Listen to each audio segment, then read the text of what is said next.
Bradley leaned in close, sneering black people like you were born to kneel. Miller's laughter followed like a knife twisting through the crowd. Derrick wiped the blood from his face and gave a cold smile. Kicking someone doesn't make you taller. The words made Bradley roar. Around here, I am the law. And 1 second later, everyone saw him pinned down. Derrick's eyes blazing red like they could burn the whole street to ash. At noon, the sky looked scorched, the sunlight pouring down in waves of searing heat that made the asphalt reek of burnt tar. The intersection was packed with the people lines of vehicles crowding forward bumper to bumper honking, blared harshly, footsteps and street vendors' cries mixed into a thick, oppressive noise that made anyone passing by feel suffocated. The smell of gasoline dust and street food blended together, creating the chaotic scent of a big city spinning in its own frantic rhythm. And right at this frenzied crossroads, a sudden act of violence unfolded, drawing the attention of dozens of eyes, as if the entire scene were being forced to freeze and watch a confrontation take place. Bradley,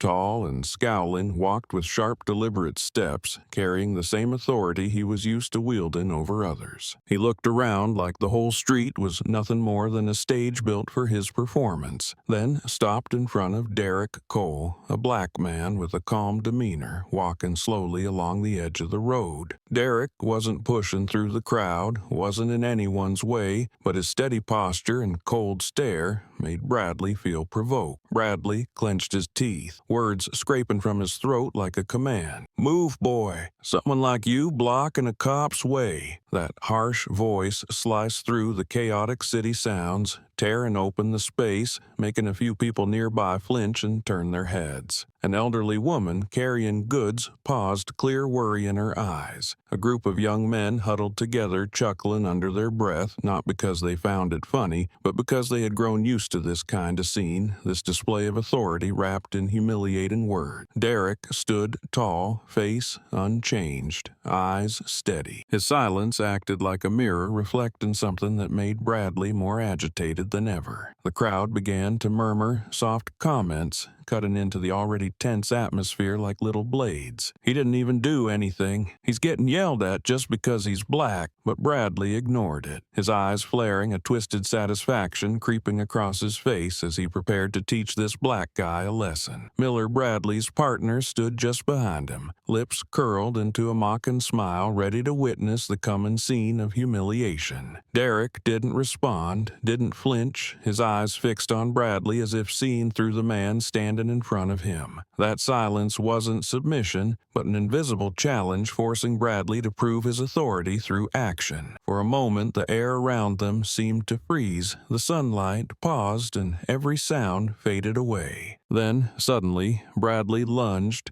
twisting his leg sideways to deliver a violent kick straight into Derrick's stomach. The blow carried all his resentment and arrogance, striking the body of the man who stood tall without flinching. A dry, cracking sound rang out, prompting cries of shock from the crowd. A young woman covered her mouth, and a child burst into sobs in his mother's arms. Derrick collapsed onto the pavement, his body slamming against the hard asphalt, the impact echoing through the space and drawing everything to a halt. Miller laughed out loud while Bradley lifted his chin, triumphant as if he had just claimed a victory. The scene spiraled into chaos, and a few phones were pulled out, screens lighting up, trembling in the hands of people recording the incident. A middle-aged man, his face creased with fury, shouted, "He didn't do anything. Why are you beating someone in the middle of the street?" His voice mixed with the noise, but it was clear enough to make a few others nod in agreement. Bradley remained unfazed, his eyes flashing with satisfaction. He glanced at Miller, both of them seeming to agree that this was a display of dominance. But what they didn't expect was Derrick's reaction. Derrick didn't stay on long. He pressed his hand against the pavement, thick fingers gripping the scalding ground so tightly the veins popped under his skin, sweat streaming down his temples. His abs tightened, broad shoulders trembling slightly from the blow, but in his eyes a fierce light had ignited. It wasn't ordinary pain, it was restrained fury, his bloodshot gaze flaring like dry wood crowd catching fire. He began to rise, each movement slow but deliberate, making the crowd hold their breath. Silence spread. Every background sound disappeared, leaving only the tense stare between the two men. Derrick growled, each word landing like a hammer on concrete.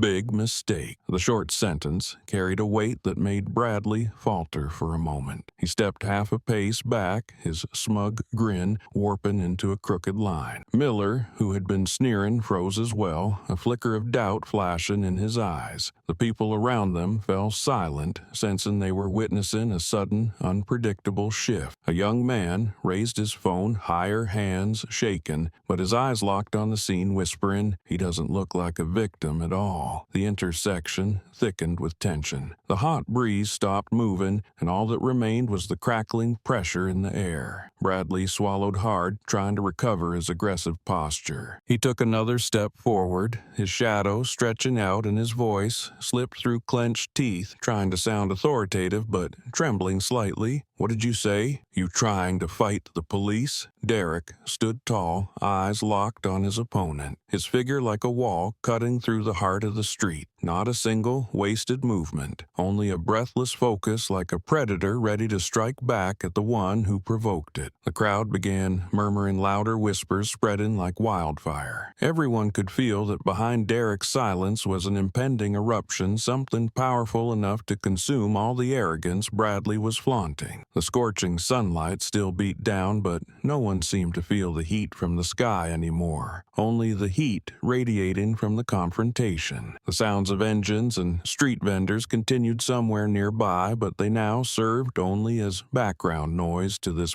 blazing moment. A small child clutched his mother's hand, eyes wide, mumbling, "Mom, who is that man?" The mother gripped the tiny hand tighter and whispered, "Someone who doesn't go down easily." And in that instant, the entire intersection felt frozen in time, marking a moment that everyone knew was about to explode even harder in the next few minutes. The intersection seemed to harden after Derrick's words, and the crowd silent moments ago after the unexpected kick now began to stir with chatter. Some whispered complaints, others burst out laughing like they'd found entertainment. A few covered their mouths in fear, while others stood with arms crossed, eyes filled with contempt. Bradley didn't care about the mixed reactions. All he felt was a fury boiling in his head. The man in front of him wasn't trembling, wasn't begging, and his gaze held a cold defiance, something Bradley deeply despised. He leaned in, face flushed, growling each word, his voice hoarse with rage. "Black people like you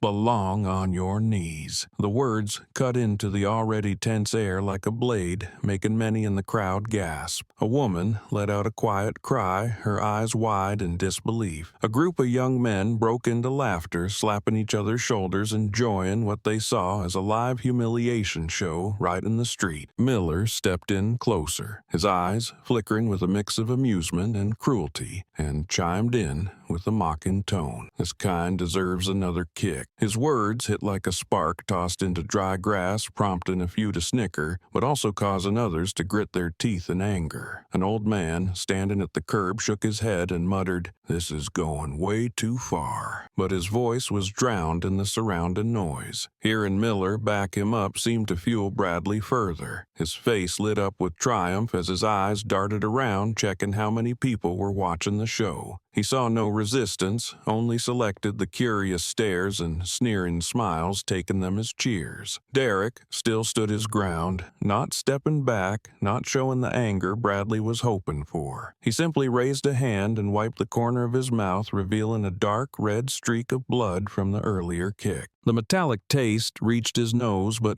there was no weakness in his eyes, only a fire rising fast and fierce. He glanced at the blood on his hand, the droplet resting on his sun-browned skin, then lifted his face and spoke in a low, steady voice that struck Bradley's ears like thunder. "Kicking someone doesn't make you taller." The short sentence needed no yelling, but its weight hit straight at Bradley's pride. The stifling atmosphere suddenly cracked open, and the crowd erupted into noise. Someone whistled, another laughed in disbelief, and murmurs of admiration rippled through the air. A young man in the crowd quickly raised his phone higher, his finger trembling as he hit record, mumbling, "I have to keep this on tape." Others followed, fast camera lights flashing, capturing every glance, every movement, every word. The air was no longer choked with silence but ripped open by a tidal wave of noise. Every person reacting in their own way, all pulled toward the center, where Derrick and Bradley stood. Miller flinched for a moment as he noticed the growing number of lenses pointed their way, but Bradley took it as a chance to assert dominance. He inhaled sharply, chest swelling, sweat beating on his temples, his eyes blazing as if determined to crush his target at all costs.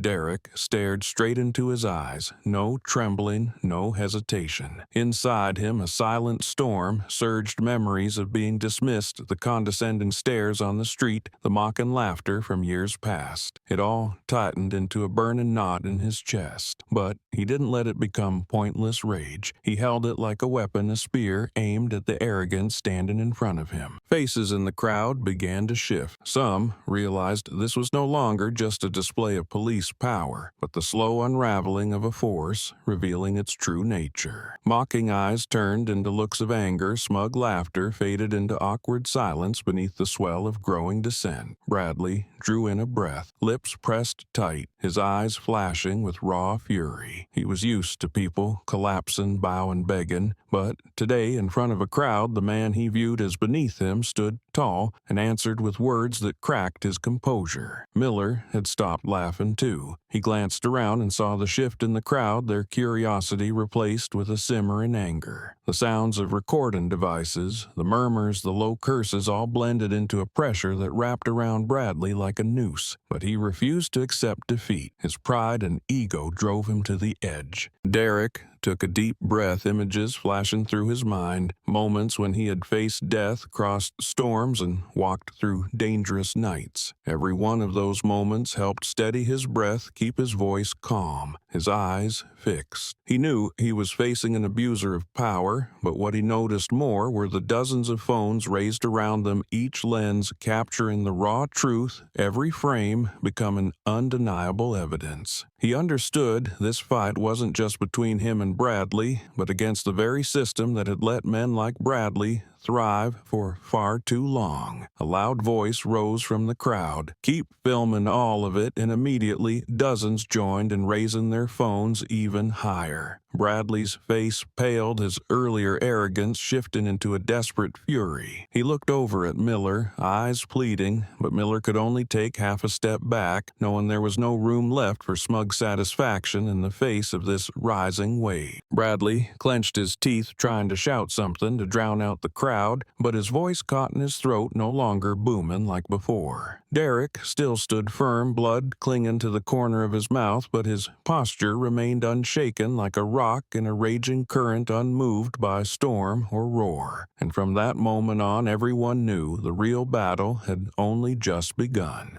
The sun beat down harshly, each ray striking the asphalt and sending waves of heat into the air. The shadows of Bradley and Derrick stretched long across the ground, two opposing forms locked like rivals in an invisible battle. The sound of honking street vendors calling and the shuffle of sandals echoed faintly somewhere in the background. But in this moment, it all faded. At the center of the intersection, where passers-by had instinctively stepped aside from the rising tension, the noisy street had become a tight, silent stage where every eye locked onto the two men facing off. Bradley stepped in close, the sharp scent of sweat and breath pouring off him, and slammed his rough hand hard into Derrick's chest. He leaned in, voice grinding through clenched teeth like a hammer striking steel. "Around here, I am the law." Derrick didn't step back, his shoulders held firm, eyes sharpened like a blade, slicing through Bradley's arrogance. The slight curl of his lips wasn't rushed, but cut with the cold precision of a knife. In the burning heat, Derrick's words rang out low and steady, each one landing like a stone dropped into still water, stirring violent ripples. "The law doesn't bow to your dirty shoes." The crowd, once murmuring, erupted. Whispers spread like fire on dry grass. Some laughed out loud in disbelief, someone whistled, and others exchanged stunned looks. The comeback Derrick needed no raised voice, but its weight stopped Bradley cold, his eyes twitching, breath suddenly uneven. Behind him, Miller stood with his mouth slightly open, the sneer he wore moments ago now gone replaced by an uneasy astonishment. Voices of protest rose clearer from the crowd. A middle-aged woman, clutching her handbag so tightly her knuckles turned white, suddenly shouted, "Stop hitting him! Leave him alone!" Her voice cracked with emotion, but it rang out strong, drawing others to follow. A young man in a faded t-shirt raised his hand, high, voice choked but firm. He didn't do anything wrong. Stop bullying him. Their shouts surged like a wave, igniting the once silent crowd into a single rising force. Jeers, objections, and frantic chatter came from all sides, overpowering even the rumble of engines waiting at the light. Dozens of phones lifted higher in unison, shaky lenses catching every detail, every twitch, every frown glowing against the blinding sunlight. Bradley heard every word, every protest stabbing into him like needles to the skin. His face flushed, red eyes, bloodshot, jaw clenched so tight the veins on his neck stood out. He couldn't believe the man before him wasn't afraid and had spat straight at the very law he proudly claimed as his own. Never in his life had he known what it felt like to be cornered in front of a crowd, and now that pride was torn apart, igniting a furious fire inside him. He turned his head, hoping to catch a look of support, but all he found were cold, contemptuous, even angry stares. Only Miller remained close, but even his face had lost the earlier smugness, now clouded with unease. Inside, Bradley's wounded pride surged like a flood. The louder the crowd shouted, the more trapped he felt. Refusing to back down, he let out a guttural snarl, voice tight and venomous. "You're all siding with him. You all want to go against the police." The harsh words got lost in the noise, but they still managed to thicken the tension in the air. Derrick stood motionless, unshaken, his eyes like solid ice blocking the full force of Bradley's aggression. His breath remained steady, chest rising and falling not from fear but from readiness for whatever might come next. Bradley couldn't stand that calm. He raised his right arm, fist clenched so tight his knuckles turned white. His muscles tensed, sweat rolled down his arm and splattered onto the blistering pavement. His eyes burned, red blood vessels popping in the whites, and all the fury inside him coiled into a punch waiting to be thrown. The air around them tightened, the crowd held its breath, hands gripping phones more firmly, eyes widening with suspense. A few children had their eyes quickly covered by parents, soft whimpers rising but quickly drowned by the thick weight and silence. Derrick looked at the raised fist, a faint mocking smile still on his lips. In his eyes was the pride of someone who had endured too much pain and trial, the calm of a man who had walked the edge of death more than once. He knew this punch wasn't just violence, it was the desperate cry of a man losing his grip on power. He didn't need to dodge, didn't need to retreat, only needed to stand his ground. And the crowd saw it, that quiet defiance, that stark contrast between the one swinging in blind rage and the one standing still solid as a stone in a raging flood. The sun's rays grew harsher by the second, pouring down like they meant to melt everything. Yet, the heat from above was nothing compared to the explosion of emotions wrapping around the entire intersection. The street, once just a place people hurried through, had turned into a battlefield where rules were challenged and raw truth laid bare. Bradley's roar, Derrick's sharp reply, the shouts from the crowd, they merged into a storm that swept away any trace of calm. Every eye watched in tense silence, all knowing that 1 second more and that punch would land, turning this from a mere confrontation into a blaze no one could put out. In that moment, it felt as if the entire city had narrowed to a single point,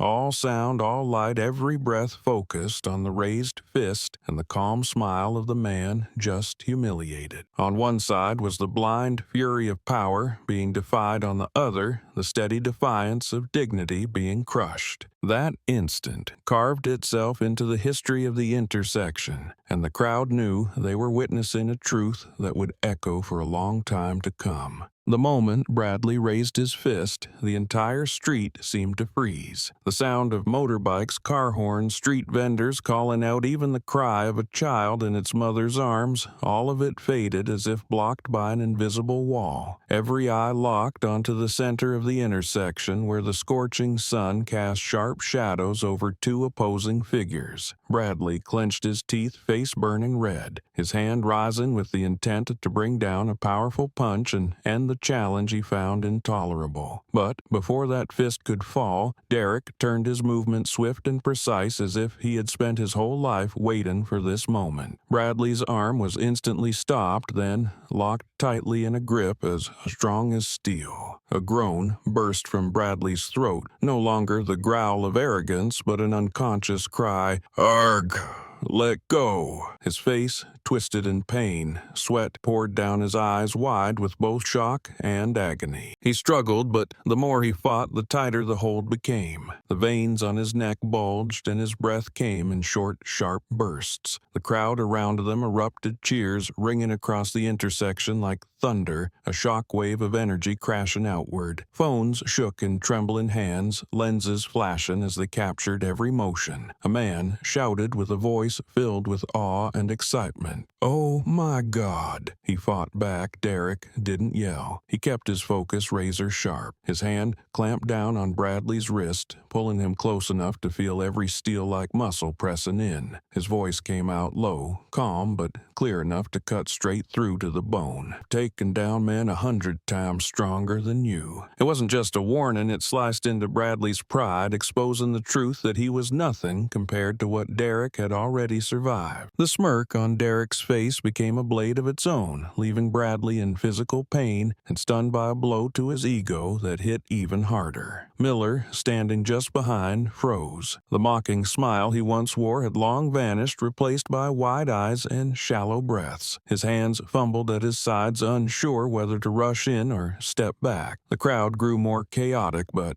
it wasn't fear anymore. It was release, a rush of long-held satisfaction finally boiling over. An elderly man leaned on a cane, voice hoarse with emotion, shouted, "That's right. Show him what justice looks like." The words lit the crowd like a spark in dry grass, triggering a wave of roaring voices. Bradley thrashed, sweat soaking his shirt, but he could not escape the iron grip. Before him, the harsh sunlight blurred, replaced by Derrick's calm yet blazing face. He had never been looked at like this before, a gaze that needed no proof, no shouting, yet held enough authority to crush every ounce of arrogance. Bradley felt his arm ache, each joint pressed as if being crushed, and the pride he had held for years shattered under the watchful eyes of the crowd. He realized that his earlier arrogant kick had become a stain, and now he was the one dragged through the mud, not by a crowd, but by a single man he had assumed would kneel easily. In the crowd, faces lit up with delight. A young man turned to his friend, voice trembling with excitement. "Did you see that?" He locked the cop's arm. The friend nodded, eyes shining, stammering, "This has to go online. It's going to blow up." Chatter mixed with cheers. Some people jostled closer, trying to capture every detail. Even those who had been silent were drawn into the swirl of emotion,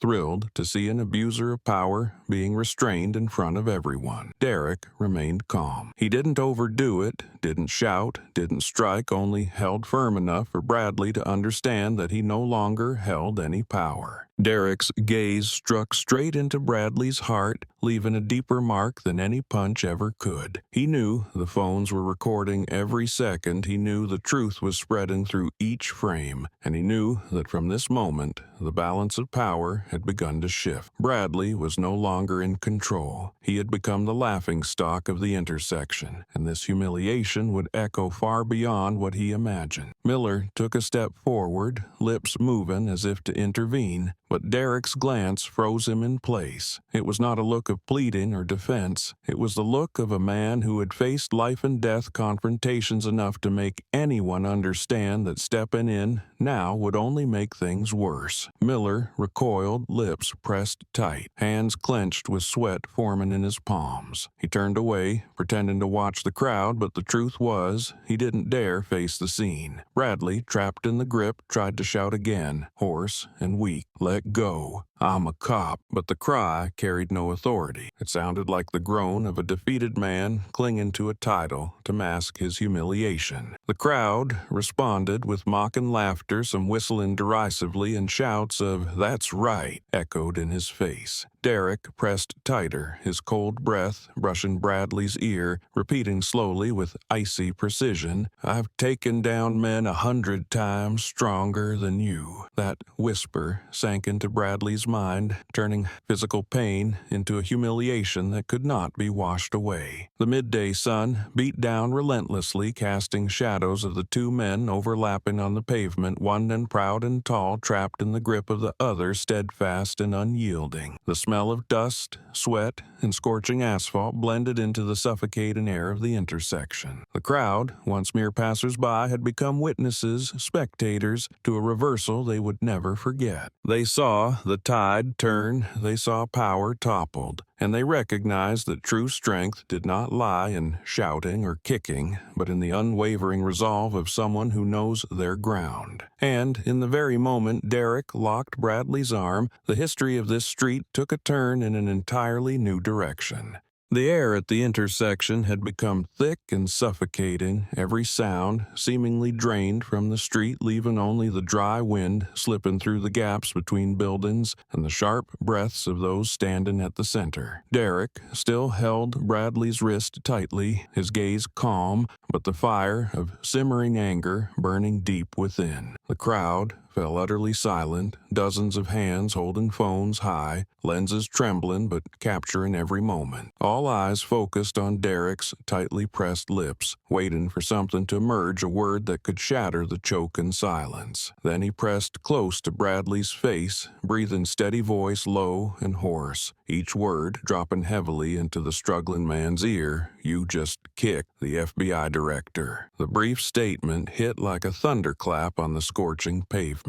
Bradley's eyes widened, pupil shrinking, his face draining a color in an instant, lips parting in fragmented words. "FBI chief." The sound cracked in his throat, no authority remaining, only terror. His locked hand trembled as he felt Derrick's muscles holding him, not just with physical strength, but with the force of an undeniable truth. The harsh sunlight blurred before him, replaced by the unwavering face of the man he had insulted, and that truth struck him down faster than any counterattack ever could. The crowd erupted like a tidal wave. Shouts, curses, and "ass" filled the air simultaneously. A man yelled, "He's the FBI chief. Oh my God, he just hit the wrong person." A young woman, trembling, brought her phone closer, whispering between sharp breaths, "I have to record every word, every word." Dozens of phones zoomed in, recording sounds snapping like a hammering rain on Bradley. The murmurs merged into a violent storm. "The FBI director? Really? I can't believe it. What has he done? His life is over." Miller took a step back, face-pale, sweat streaming down his temples. His lips quivered, stammering out broken words caught in his throat. "We are finished." He saw nothing but dozens of lenses pointed directly at him, recording every fearful expression, every clumsy movement. He felt the collapse closing, in no way to retreat, no place to hide. Miller had thought this was just a familiar scare tactic, a show of street power. But now the entire world seemed to turn against them, and he understood that the moment Bradley had thrown that kick had become a cut that severed both their futures. Bradley was still held tightly, his heart pounding in his chest, each beat louder than the city's noise. He tried to speak, tried to find words of defense, but his throat was dry, producing only ragged breaths and distorted sounds. The title FBI chief echoed in his mind like a hammering metal bell, each reverberation pressing deeper into his terror. The surrounding crowd suddenly became thousands of watchful eyes, each gaze cutting into his pride. He had never felt so small, never seen the badge on his chest rendered meaningless. Derrick stood firm, breathing steadily, his eyes sweeping over the crowd as if confirming that the truth had been spoken and could not be undone. He didn't need to shout or gesture. The words alone had already changed the course of events. His eyes fixed on Bradley, emphasizing each word.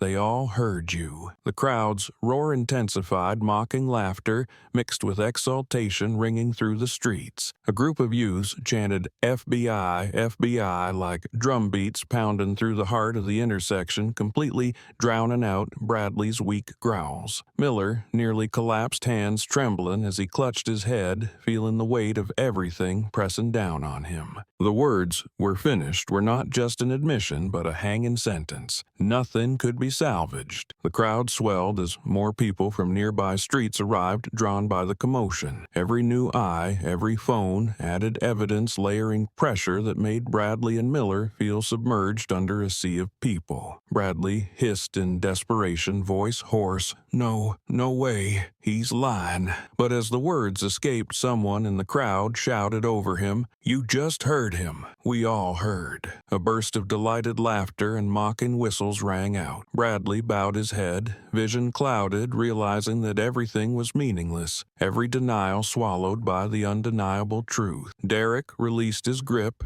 but his eyes remained locked on Bradley as if daring him to speak. He knew this moment had been captured from every angle and would spread soon enough. He took a short step toward the crowd, and the calm he carried only intensified the suffocating atmosphere. Cameras, chatter, and shouts blended into an uncontrollable storm, and at the center of that storm, the truth. Derrick had spoken, struck like a blade into Bradley's arrogance, turning him from one in power into a man torn apart in the middle of a crowded street. Every gaze locked onto another, every hurried breath, every shout, all etched into the memory of those present that day. It was not merely a confrontation, but a reversal, a moment when a single statement shifted the entire course of events. Bradley staggered. Miller fell back, the crowd erupted, and Derrick stood firm like a pillar, his sharp eyes cutting through everything. And at that very instant, no one doubted that the story at this intersection had entered a new chapter, where every word, every image would become an indelible mark in the history of the city. While at the intersection, the crowd still swirled like an unstoppable wave. A few streets away in a small cafe, tucked beneath the canopy of an old tree, a young student sat trembling with a phone in his hands. He had just left the scene,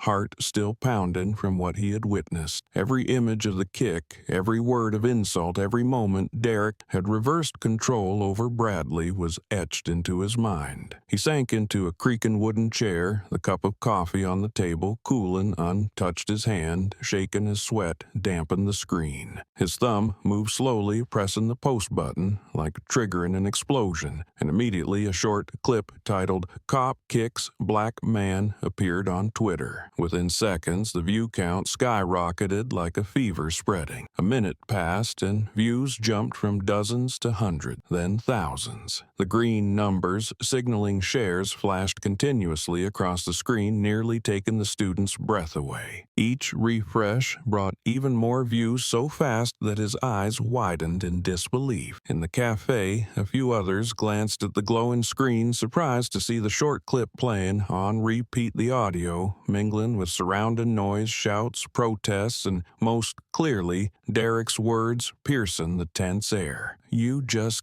kicked the FBI director." The first comment appeared concise, but like a spark thrown into dry grass. "He just said he's the FBI chief." Seconds later, dozens of other accounts joined in, each reacting differently, but sharing the same mix of shock and outrage. Some wrote, "If true, this will be the biggest scandal in the history of local policing." Others typed faster, "Unbelievable, he kicked the FBI chief in broad daylight." Another added, He's ice cold calm, while that guy is like a raging beast. The words scrolled across the screen, fueling a storm that set Twitter ablaze in an instant. The student sat, motionless, eyes glued to the screen, lips barely moving, as if he could not believe he had just triggered a seismic shock. He whispered to himself, voice trembling but tinged with excitement, "I just posted something that will blow up the whole country." His words were lost among the clatter of spoons stirring coffee at nearby tables, but in his mind they thundered like war drums. He knew this video would not stop at a few thousand views. It would explode, infiltrating every news feed, every conversation, every phone in the hands of citizens. And soon, the entire nation would have to face the truth laid bare in a clip under a minute long. Shares multiplied exponentially, the numbers leaping like fireworks across the screen. A group of students at a nearby table leaned in curiously, then gasped as they saw Bradley deliver the kick, followed by Derrick, rising blood at the corner of his mouth, voice cutting sharply like a blade. Big mistake. One of them quickly pulled out a phone, searched for the clip, and hit share almost reflexively. Minutes later, on platforms like Facebook, Instagram, and TikTok, the video began circulating again with countless captions, each one adding more fuel to the blazing fire. Meanwhile, on the street, those at the scene began sharing live. A young woman live-streamed her face, still dotted with sweat, voice cracking with emotion. "I saw it with my own eyes. He kicked a man down, and then the man said, 'He's the FBI chief. This is not a rumor. This is the truth.'" Hundreds tuned in instantly, sending angry icons, the view count surging as her phone screen vibrated continuously. Faces on the live stream showed shock, questions spilling out. "He's really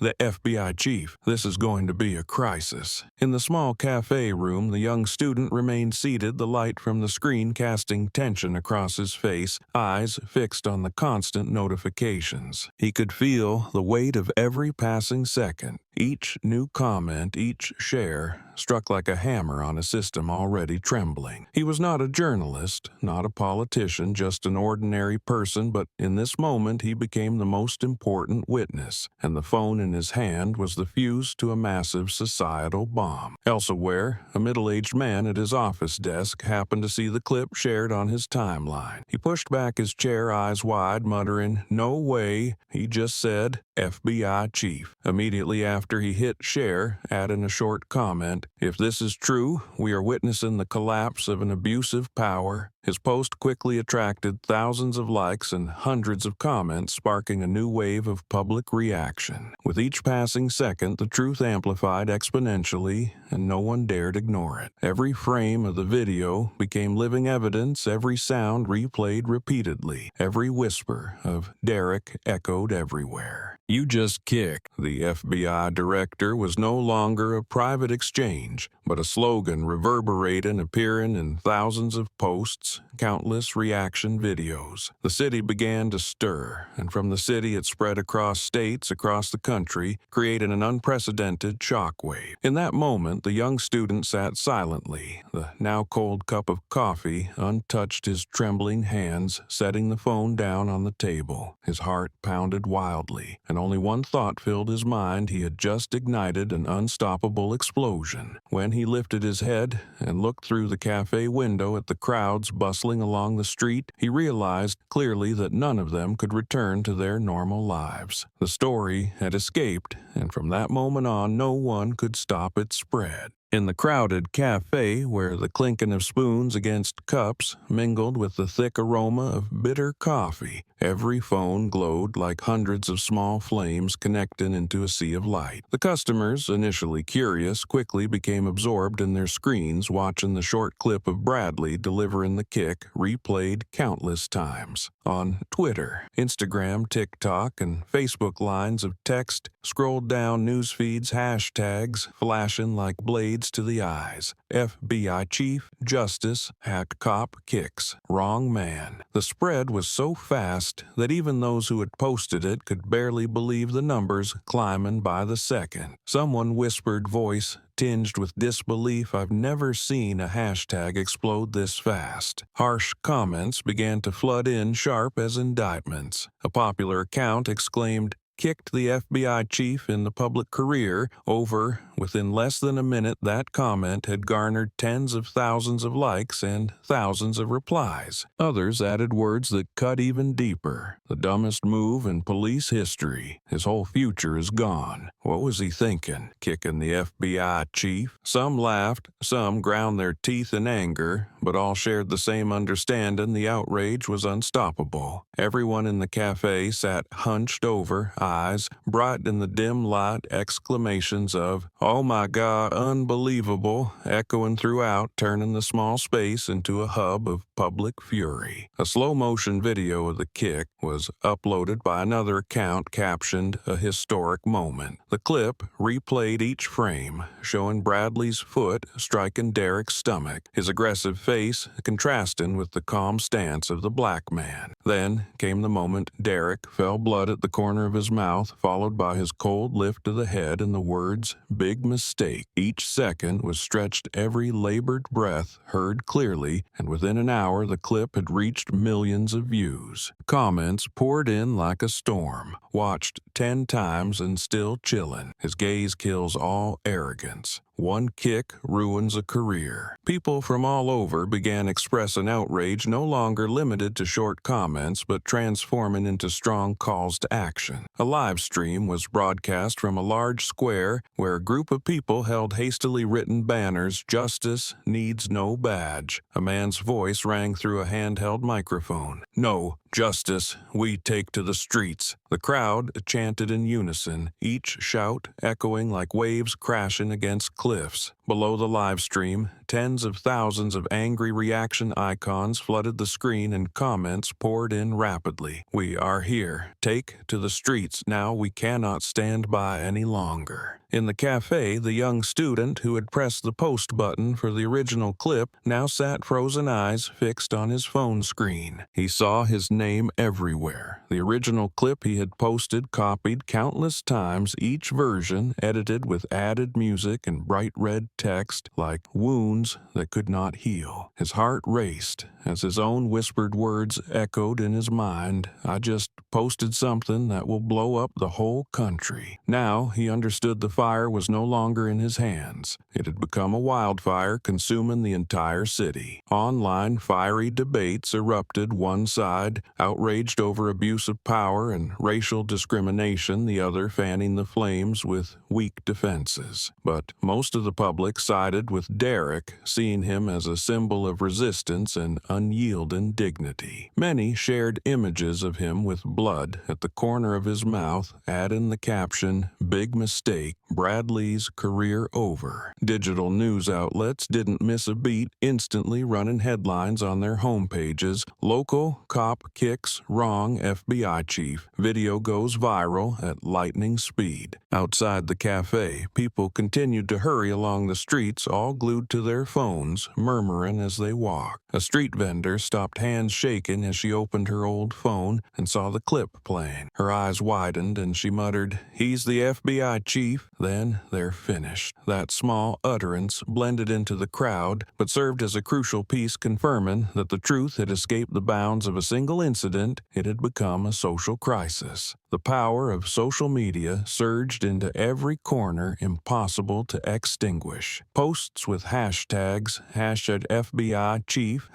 #justice, spread like a swarm of bees, filling every feed, turning the story at a small intersection into a national focal point. A middle-aged woman in a distant state posted a short status, "I wasn't there, but I feel the humiliation too." Instantly, thousands resonated with her, sharing the post and transforming individual emotion into a collective outcry. In a cramped student dorm room, 3 roommates sat together watching the slow-motion clip loop on a laptop. One of them said through gritted teeth, "If this isn't addressed, we have nothing left to trust." Another nodded, eyes flashing with anger. "We have to take to the streets." The outrage was no longer mere chatter. It had become a promise, a determination to act. Across countless rooms, cafes, offices, and squares nationwide, that determination was coalescing coalescing into an unstoppable wave. The fire had ignited, and it kept raging, growing beyond the control of anyone. From the arrogant kick in the street from Derrick's cold words from the trembling press of a young student's finger, society itself was shaking. And now the chant, "No justice, we take to the streets," rang out everywhere like the declaration of a people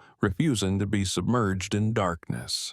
In the large conference room of the FBI headquarters, where transparent glass walls reflected the cold white light from the ceiling, the air was so still that every breath could be heard. Along the long glass table, stretching the width of the room, a large screen replayed the video spreading across social media. The sound echoed each shout from the crowd, every harsh kick, every warning from Derrick replayed slowly, immersing everyone in the room into a nightmare with no escape. Dozens of agents sat motionless, eyes fixed on the image of Derrick pinning Bradley, then, leaning close to whisper the words that had sent the nation into turmoil, "You just kicked the FBI director." One of them, usually cold as steel, now looked heavy with gravity, whispering, "That is him. It has to be." No one objected, no one denied, for all recognized Derrick's voice, posture, and even his gaze. Another voice spoke sharp and deliberate, slicing through the tense air of the room. "We cannot let this go." The sound bounced off the glass walls like a hammer, striking down, drawing every eye toward the speaker. It was a veteran agent face, etched with anger, hands clenched into fists, tapping rhythmically on the table as if summoning a counterstrike. No one opposed. All remained silent, letting that rage echo and grow, forming an invisible command. The meeting chair did not hesitate, tapping lightly on the table to signal the technician. Within seconds, an urgent report was drafted, bold text scrolling down the digital page, "Cop assaults FBI chief." The short phrase struck directly at the pillars of national power. The youngest agent's fingers trembled as he pressed send, the encrypted line immediately transmitting the document to the White House. A confirmation signal appeared. The room fell silent, no one spoke, knowing that from this moment the incident was no longer a local matter, but a national crisis. At the White House, the advisory room was filled with screens streaming incoming information. The headline, "Cop Assaults FBI Chief," blinked repeatedly, cut images from the video flashing non-stop, the kick blood at the corner of the mouth, Derrick's cold, composed gaze, Bradley's pale face reacting to the fateful words. A silver-haired advisor, seasoned with experience, slammed a stack of papers on the table, voice choking with anger. "This is a national disgrace." His words reverberated through the room, making the younger officials shiver, eyes glued to the image of Bradley, struggling in vain. Another person interjected, voice hoarse with anger. A local police officer dared to kick the FBI director in broad daylight in front of the public, and now the whole world has seen it. "We cannot delay." Those words made the confined space feel hundreds of tons heavier, every chair, every hand on the glass table tense. A map of the United States appeared on the screen, small red dots marking where the video was being shared most quickly, spreading across continents. Within hours, the clip had crossed borders, appearing on international news channels with the sensational headline, "Police Officer Assaults U.S. FBI Chief." Meanwhile, at FBI headquarters, Derrick had not yet returned to his office, but his presence radiated through every agent's gaze. They recalled the moment he stood firm in the street blood, at the corner of his mouth, eyes blazing like a torch. They understood this was not just an attack, but an unprecedented insult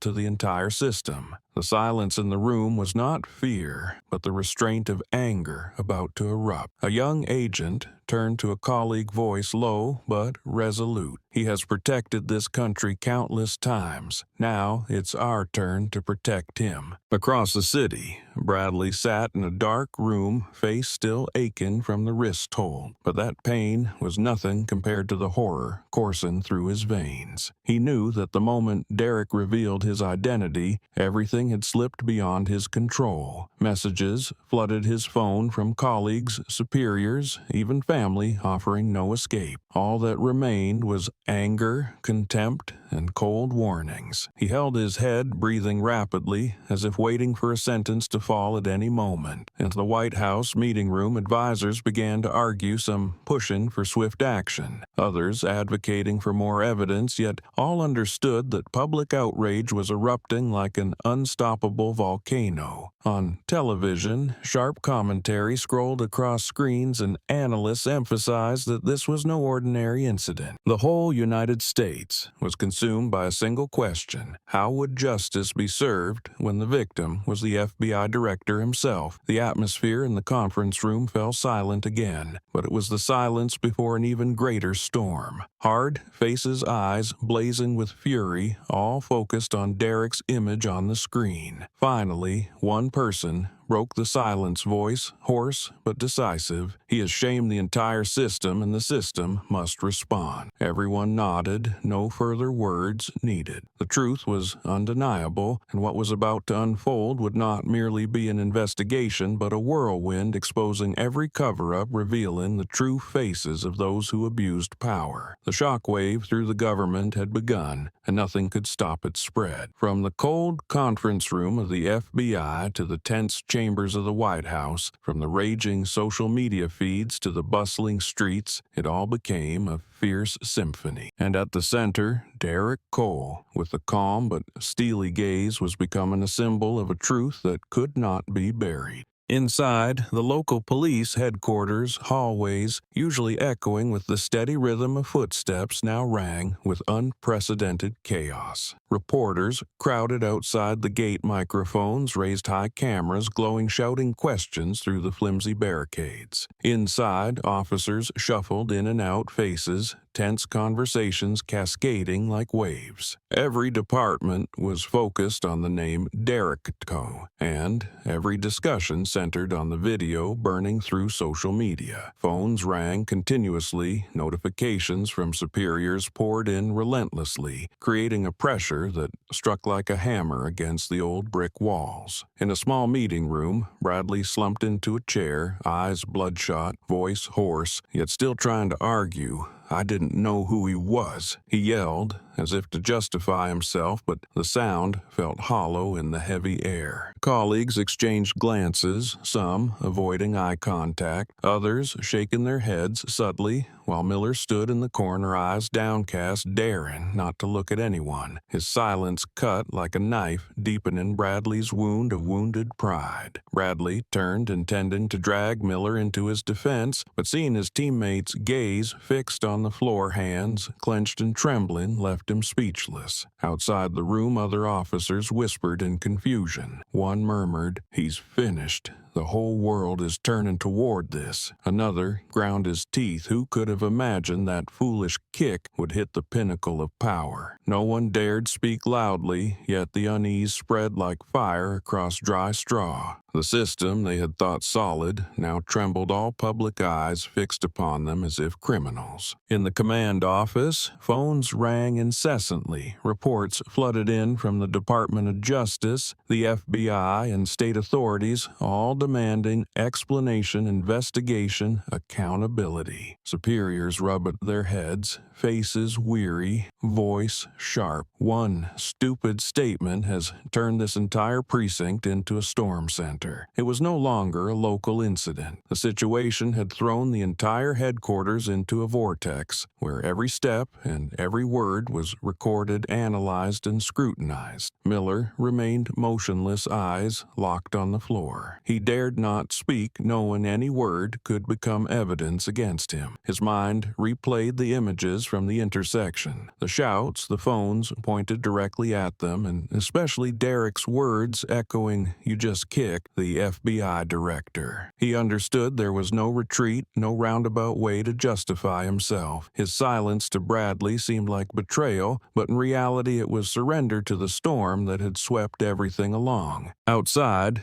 Reporters continued shouting Bradley's name, voices ringing out. Does he admit it? Does he know who he just kicked? The questions echoed into the meeting room like nails driven into the ears of everyone inside. The entire headquarters wavered, discipline vanished. The familiar rhythm dissolved, leaving only rampant chaos. Amidst the turmoil, Bradley felt lost. Miller remained silent, and the entire system cracked under unprecedented pressure. In the police department's meeting room, a heavy silence settled, broken only by the static hum of the wall-mounted television. Bradley's superior, a man experienced in crisis management, sank into his chair, face etched with fatigue. He winced at the anxious eyes of the officers beneath him, forcing down his worry, and spoke rapidly. It's just a misunderstanding. The words fell like a hastily thrown lifeline into a whirlpool, hoping to hold back the raging tide outside, but in everyone's hearts they knew the truth had already slipped beyond control. The words echoed in the room, hollow and weak, insufficient to convince anyone. Before that statement could settle, the television screen suddenly switched, replaying the video, causing a storm on social media. Bradley's uniformed figure appeared clearly face-flushed, leg swinging forcefully, the kick striking Derrick's stomach and sending him crashing onto the pavement. The noise, the crowd's shouts, and the moment Derrick lifted his head with blood at the corner of his mouth all appeared vividly, leaving the room in stunned silence. Each person felt as if struck in the face, for the undeniable evidence left no room for denial. The superior stared at the screen, sweat pouring from his forehead, lips trembling as if to speak more, but unable to form words. The eyes of the other officers were fixed on him, a mix of indignation, fear, and disappointment. They understood that the cover-up phrase, just a misunderstanding, had been immediately exposed by the television. A young officer in the corner exhaled softly, eyes shifting, knowing that whether they wanted it or not,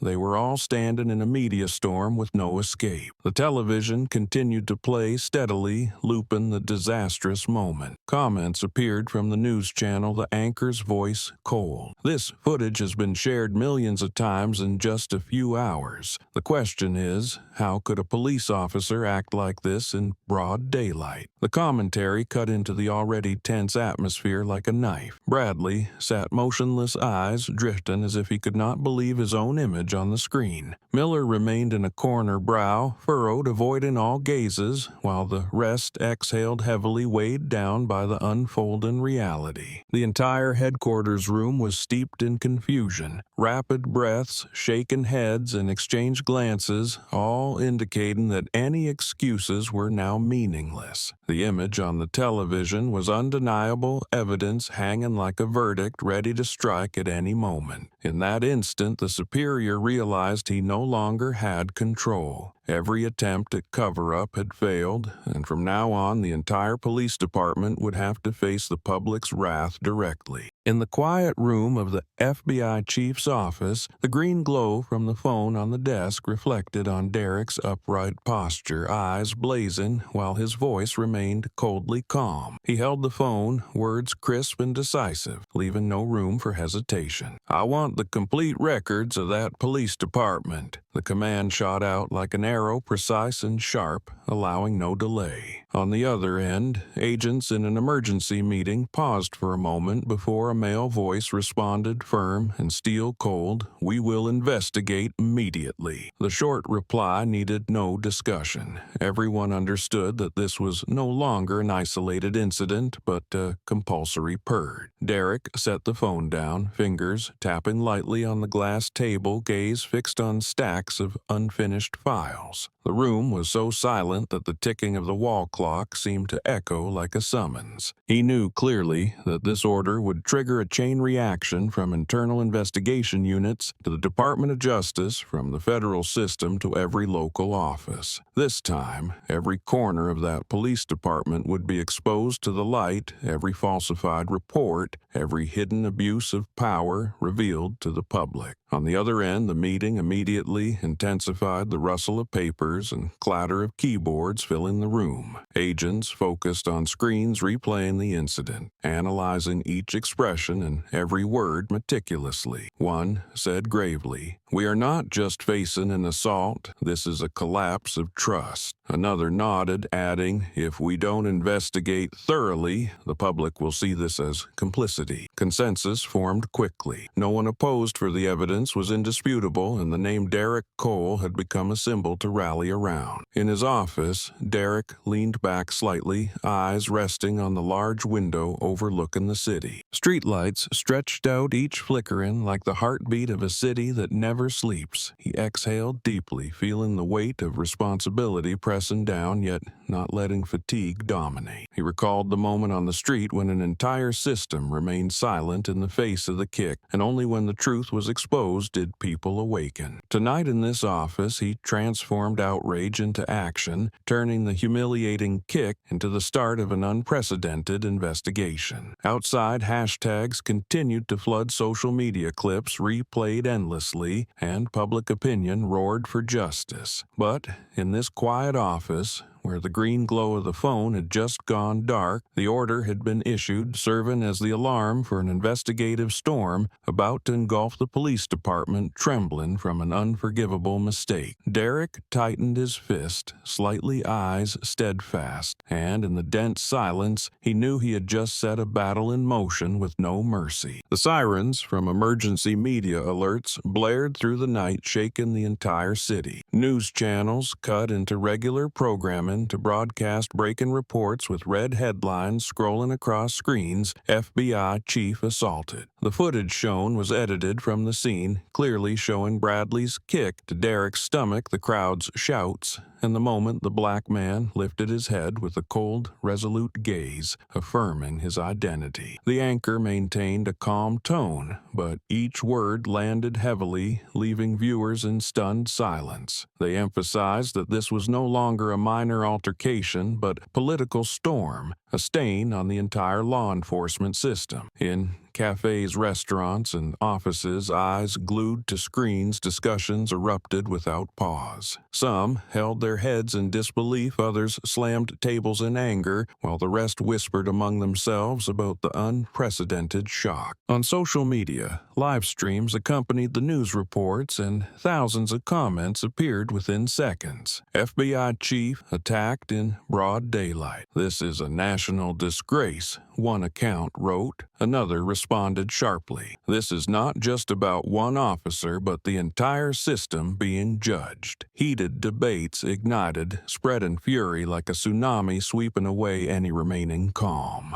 In his private office, Derrick turned off the TV after the breaking news segment ended, the room bathed in soft golden light from the desk lamp. He stood slowly, gently rolling up his shirt to reveal the clearly marked bruise on his abdomen, the imprint of the brutal kick. His fingertips touched it lightly, pain shooting through his body, but not making him flinch. In that moment, his face tightened, eyes burning, not with idle anger, but with the steady fire of a man who had faced danger many times before. He looked at the bruise as if seeing an entire system cracking, then spoke firmly, low, but echoing in the room. "The game has just begun." That low, steady voice was not merely a whisper to himself, but a declaration of war to all who had abused power to trample others. The bruise on his abdomen was only an outward mark. Deep inside, it had become an engraved reminder of the immense duty ahead. Derrick let his shirt fall, walked to the window, and gazed out at the city where streetlights still shone, where millions of citizens were talking, enraged, and awaiting justice. In his eyes, that reflected light blazed like a fire ignited in the night, signaling the start of a relentless journey where the truth would be brought into the open and all crimes would face reckoning.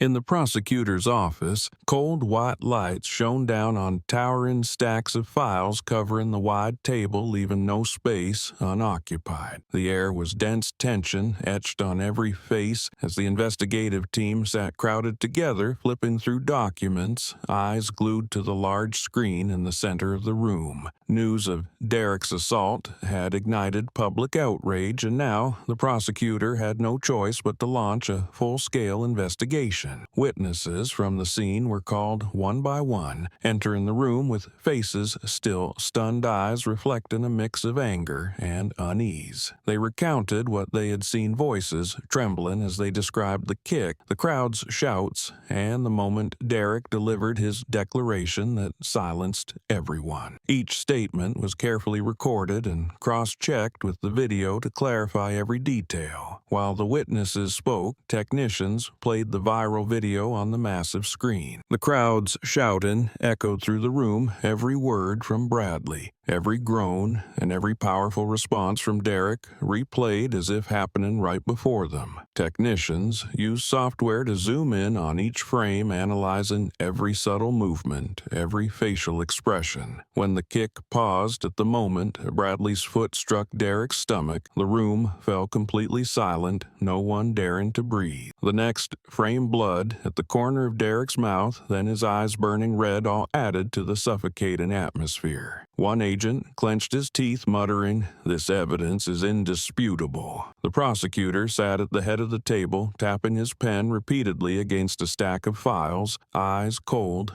but betraying tension. He instructed the team to replay the moment Derrick whispered into Bradley's ear, then listened closely to the recorded words. Despite the noise, overlay the phrase, "You just kicked." The FBI director rang clear, each word etched into the case file like a blade. The prosecutor lifted his gaze across the room, voice lowering but sharp. "We now have enough grounds to expand the investigation." The declaration sent a shock through the room, pens pausing in unison, leaving only the sound of keyboards tapping data. Outside, public outrage continued to boil, but inside the prosecutor's office, the storm was framed by evidence, witnesses, and determination. Each thick file piled on the table was no longer just blank pages, but pieces of a comprehensive picture of abuse, discrimination, and revealed truth. The investigation had officially begun, and from this moment there was no room for cover-ups or denial. Everything that had occurred on the street that day would be examined to the fullest, ensuring every party involved faced the justice closing in. The attorney representing the prosecutor's office entered the meeting room, face solemn, holding a thick stack of files. He had followed the entire sequence of events from the viral video to the witnesses' statements, and now, with the evidence magnified frame by frame, his usual composure was gone. Setting the files on the table, he spoke decisively, without hesitation. "There is nothing left to deny." The statement fell like a hammer struck, plunging the room into silence. Investigators exchanged glances. No one contested, for the truth was undeniable. The kick, the insult, the moment Derrick revealed his identity, all captured perfectly on camera, leaving no room for excuses or denial. The attorney's declaration was quickly recorded and disseminated outside, signaling an official acknowledgement. Media outlets immediately reported, major newspapers ran headlines, "Nothing left to deny. Police must face justice." The words scrolled across TV screens in cafes, living rooms, and crowded office spaces. Citizens read, listened, and discussed, voices mixed with outrage and anticipation. On social media, thousands of comments poured, and many simply writing two words: justice. Those words became a rallying cry, repeated and shared across public discourse. In front of the federal courthouse, the first steps of the crowd gathered. Initially, just a few dozen holding banners, faces, serious eyes fixed on the large granite doors. Then the numbers grew, hundreds, then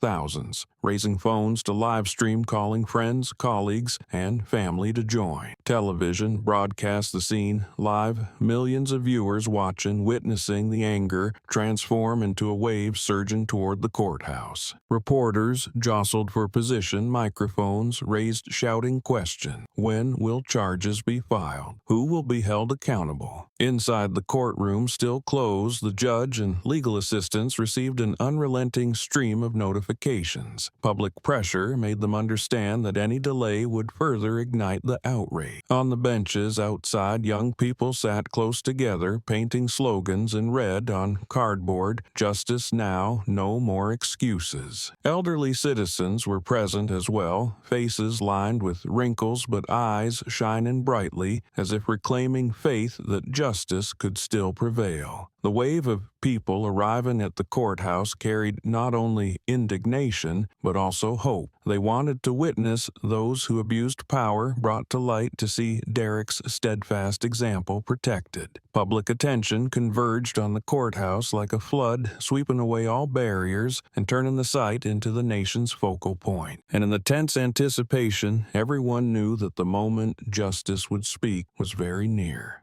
The small interrogation room contained only an old wooden table and 2 chairs facing each other. Yellow light from the ceiling casting long, uneven shadows across the walls. The air was dense, heavy enough that the ticking of the clock echoed sharply. The door opened slowly, and Derrick stepped in, moving deliberately, eyes calm yet cold as a hidden blade. He spoke not a word, merely pulled out a chair, sat down, hands clasped in front of him, face devoid of expression. His silence did not lighten the room. On the contrary, it added a layer of frost that made the person across from him struggle to breathe. On the other side, Bradley sat, hunched, hands intertwined, fingers trembling visibly under the light. His face was pale, sweat streaming down his temples, eyes avoiding contact, unwilling to meet Derrick directly. The moment at the intersection remained vivid in his mind: the shouting, the crowd's furious stares, Derrick's hand lock, and above all, the words that had shattered his career. Now, facing him directly, he felt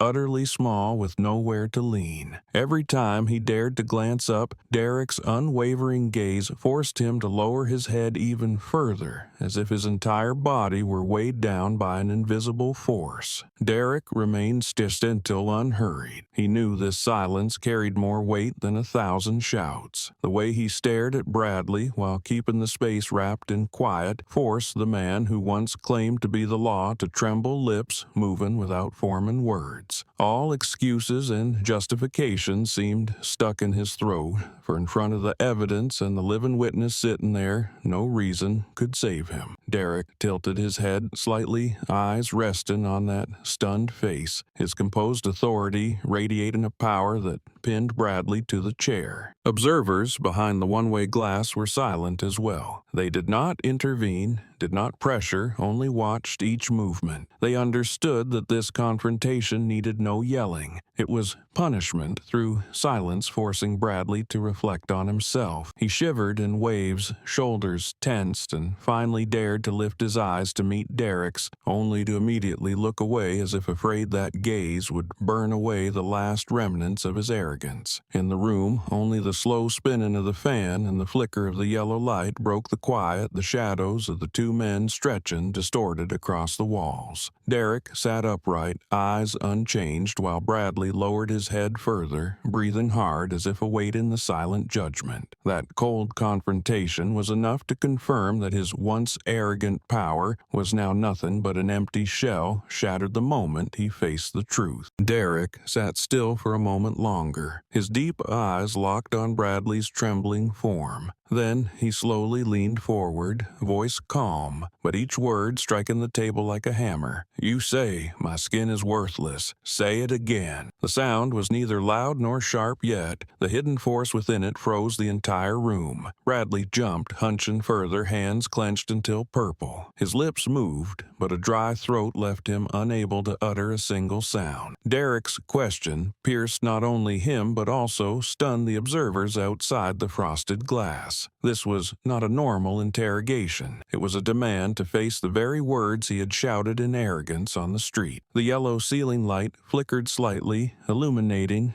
Derrick's sun-darkened face, highlighting the bruise at the corner of his mouth that had not yet faded. He showed no urgency, eyes fixed, maintaining the silence to trap Bradley in his own web. No one in the observation room dared speak, all eyes glued to the screen as if hypnotized. One could feel the weight saturating the space, each breath a burden, the silence no longer emptiness but an invisible sentence. Bradley shivered, sweat beat in his forehead, dripping down his cheeks. He parted his lips, yet when he met Derrick's steel-cold gaze, every word turned to ash. He remembered the moment on the street, shouting venomous words, believing them to be absolute power. Now they were stains he could not bear to recall. Derrick raised his eyebrows slightly, hand tapping the table, slowly, gaze unwavering. He needed no threats, no shouting for a single question sufficed to leave his opponent breathless. The already silent room grew even more stifling. Agents behind the one-way glass held their breath, no one daring to move, none daring to break the moment. One lightly touched a pen, then froze instantly, afraid the smallest sound could shatter the enveloping atmosphere. Every breath felt weighted, echoing in the minds of all present. Derrick did not hurry, allowing the silence to stretch, tightening around the once arrogant man like a binding rope. Bradley lowered his head so far that his shadow warped across the table, breathing ragged, shoulders stiff as if about to snap. Everyone in the room, from participants to observers, understood that no one dared draw full breath, for at that moment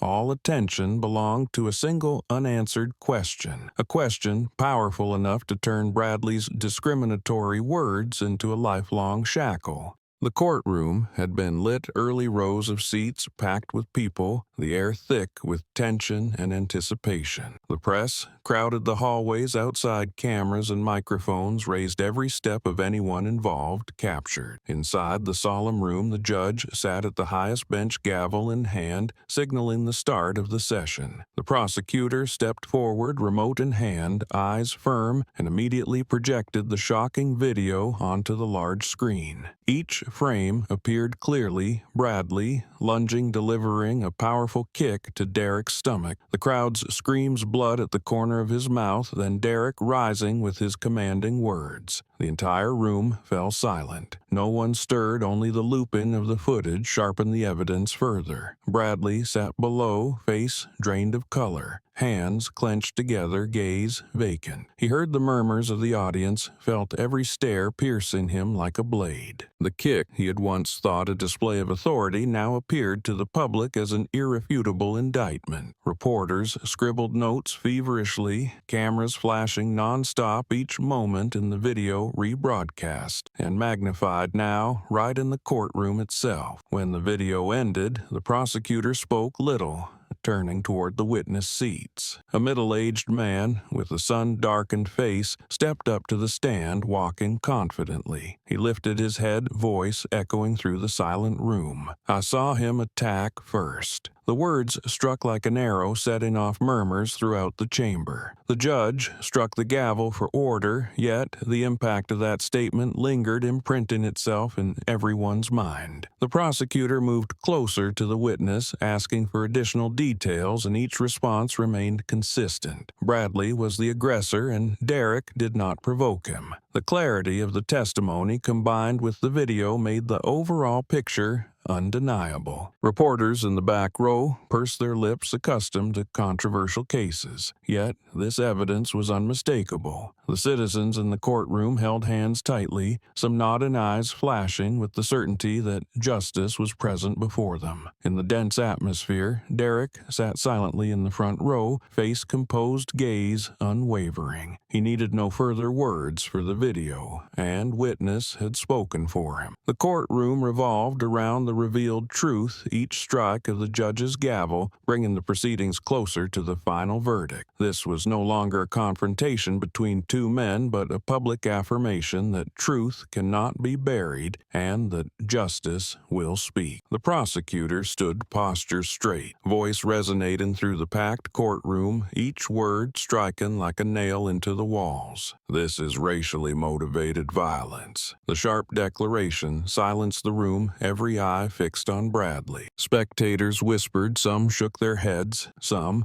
clenched their fists while the press captured every word ready to headline the front pages. The blow to Bradley's reputation came not only from visual evidence but from the clear identification of the crime. It was not just violence, but the humiliation of an entire community. Camera flashes continued to flare, capturing the prosecutor standing resolute, hand on the thick stack of files, eyes unwavering. Bradley slumped forward, shoulders trembling, face pale and gray, sweat soaking his collar. He tried to open his mouth, voice quivering as if each word was forcibly pulled from his throat. "I didn't mean to." The weak statement rang out, yet no one in the room believed him. It hung in the thick air, small and isolated before the rising tide of outrage. A voice from the audience blurted out, "You didn't mean to," and yet made someone kneel. The murmurs surged, the current of public sentiment in the room focused squarely on the bowed figure. The prosecutor seized the moment, stepping forward, voice firm. His words, his actions, his attitude all point to one essence: contempt and humiliation of others because of their skin color. Each definitive statement made Bradley bow his head. Further, hands interlaced fingers scratching the desk as if seeking something to hold. All excuses now sounded hollow, for the evidence was clear, the witnesses confirmed, and the public demanded justice. In the gallery, the atmosphere has swayed, every sigh, every murmur interweaving, yet all focused on a single conclusion. Journalists in the front rows typed furiously, phrases like "racist assault, justice in court," appearing repeatedly. Some citizens quietly shed tears. Emotions, long suppressed, were awakened by the direct confrontation with injustice. Derrick sat silently, his gaze calm, needing no words as the truth revealed itself before society. The judge's gavel struck, calling for order, but the undercurrent of anger in the audience did not easily subside. Bradley's trembling mutter was a feeble acknowledgement insufficient to erase the nature of his actions. And as the prosecutor returned to his seat, the public outside, through live news broadcasts, saw clearly this was no ordinary trial but a turning point forcing the entire system to face the darkness now exposed.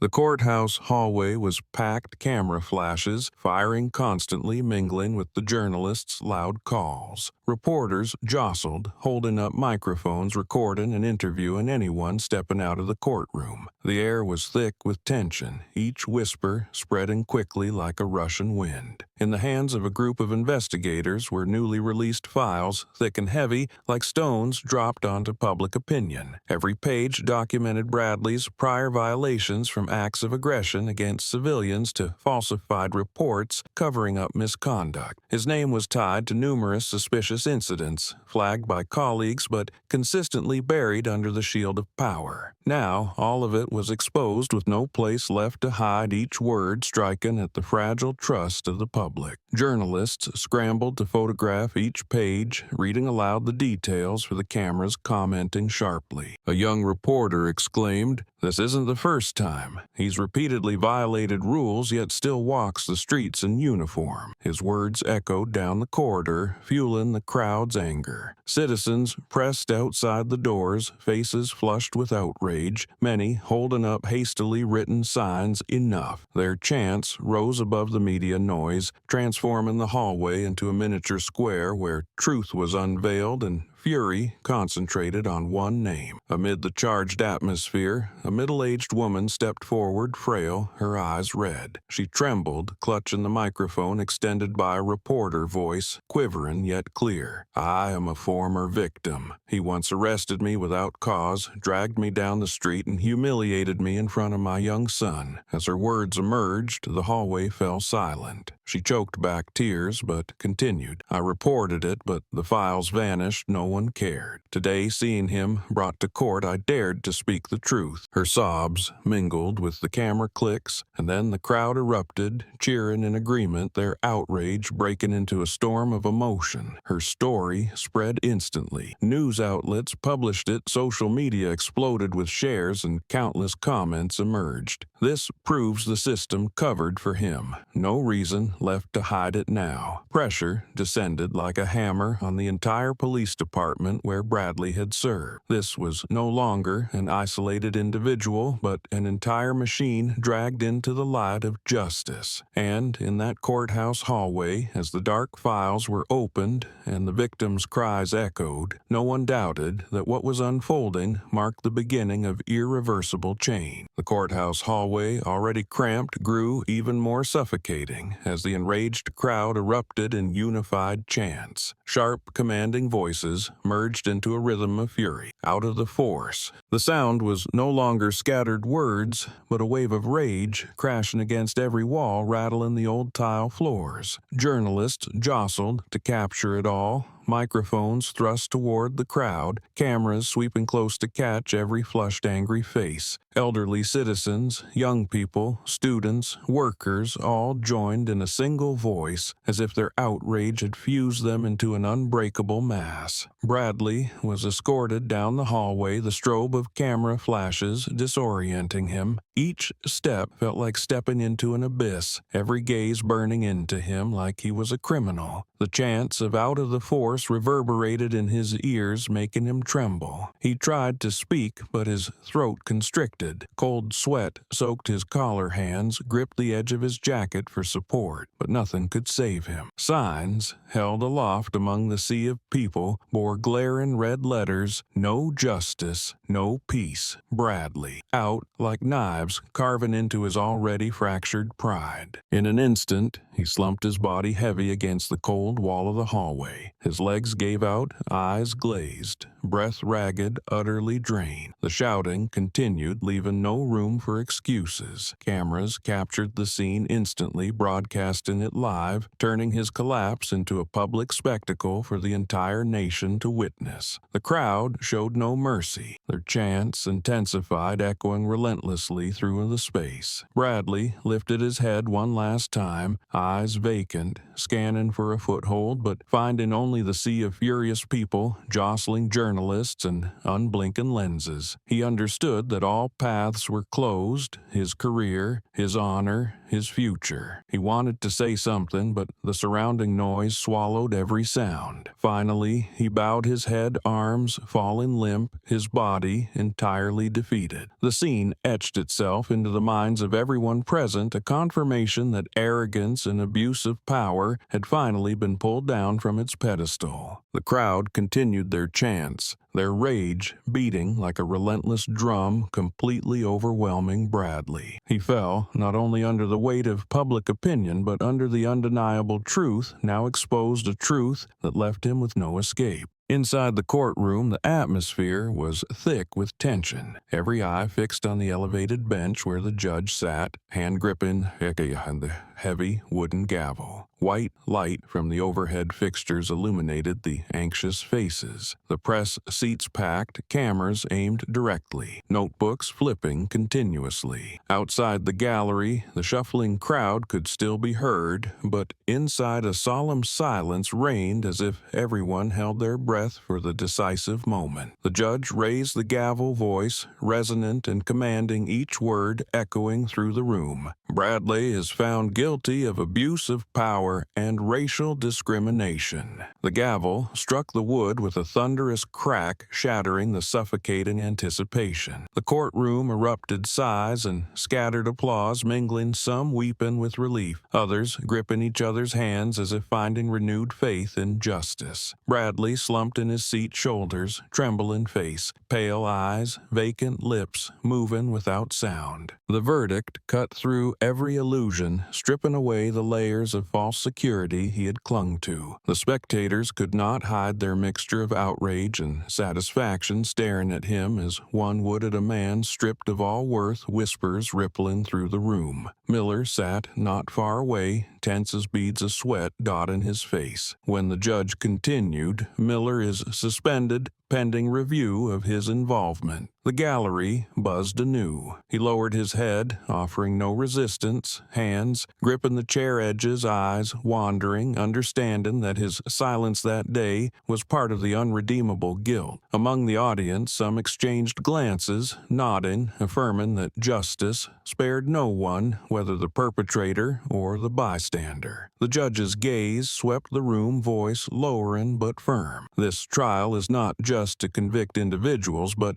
to affirm that abuse of power and discrimination will be punished. Those words resonated, imprinting themselves on every mind present, lending solemnity to the proceedings. Derrick sat in front, calm eyes shining with quiet intensity, needing no words, for the verdict spoke on his behalf. His composure became a pillar for the community, a steady flame amid the storm of public opinion. The gavel fell once more, closing the trial. The courtroom rose as one filled with applause, tears, and hopeful glances. The final judgment was not merely the end of a chain of wrongs, but a milestone, demonstrating that justice, though delayed, could still prevail with weight and authority. Amid the echoing noise, the image of Bradley slumped Miller bowed, and the judge's firm declaration carved an indelible mark into the history of that day's quartet. Immediately after the final gavel fell, the courtroom had yet to settle, when a prosecutor stood delivering an additional concluding statement. His voice rang out cold and sharp. Bradley's direct superiors will be investigated for their involvement. The words sent ripples through the gallery, all eyes snapping toward the seats reserved for senior officers. Some faces went pale, whispers spread quickly, notebooks flipped furiously, and cameras swiveled to capture every reaction. The announcement hit like another hammer blow, signaling that the case was no longer confined to Bradley or Miller alone, but now reached the upper ranks where decisions to cover up an intentional silence had persisted far too long. The courthouse hallway immediately erupted as reporters pushed forward, shouting questions, microphones raised, cameras flashing like a storm. The public reacted with satisfaction, understanding that justice could not be complete if only the direct perpetrator was punished, while those who condoned or covered up went free. Outside, people held up signs reading, "Investigate the entire system. No tolerance for cover-ups." The chants reverberated as a warning that no one held enough power to escape scrutiny. Inside the courtroom, while chaos reigned, Derrick sat motionless in the front row. He neither moved, nor smiled, nor showed anger. His face as calm as a still lake, but his eyes sharp as knives. That gaze swept the room, from those who had fallen to the high-ranking officers, now sweating before resting on the judge. His steadfast silence spoke volumes, asserting that justice would not stop here, but would continue to dig deeper, exposing the shadows that had long been concealed. The spectators felt the weight of his gaze, whispering among themselves that as long as Derrick remained seated, this fight was far from over. He did not need to stand or speak. His mere presence exerted pressure. That cold, composed authority extended to the agents on duty, making them more disciplined, focused, and prepared for the next steps in the investigation. The entire room was enveloped in a solemn, heavy atmosphere, yet imbued with the belief that the coming days would mark the reckoning for those who once thought themselves above the law. In that moment, the history of the case gained another milestone. Superiors were no longer shields, but had become subjects under the spotlight, and Derrick, with eyes like cold steel, stood as a living witness that justice would spare no one.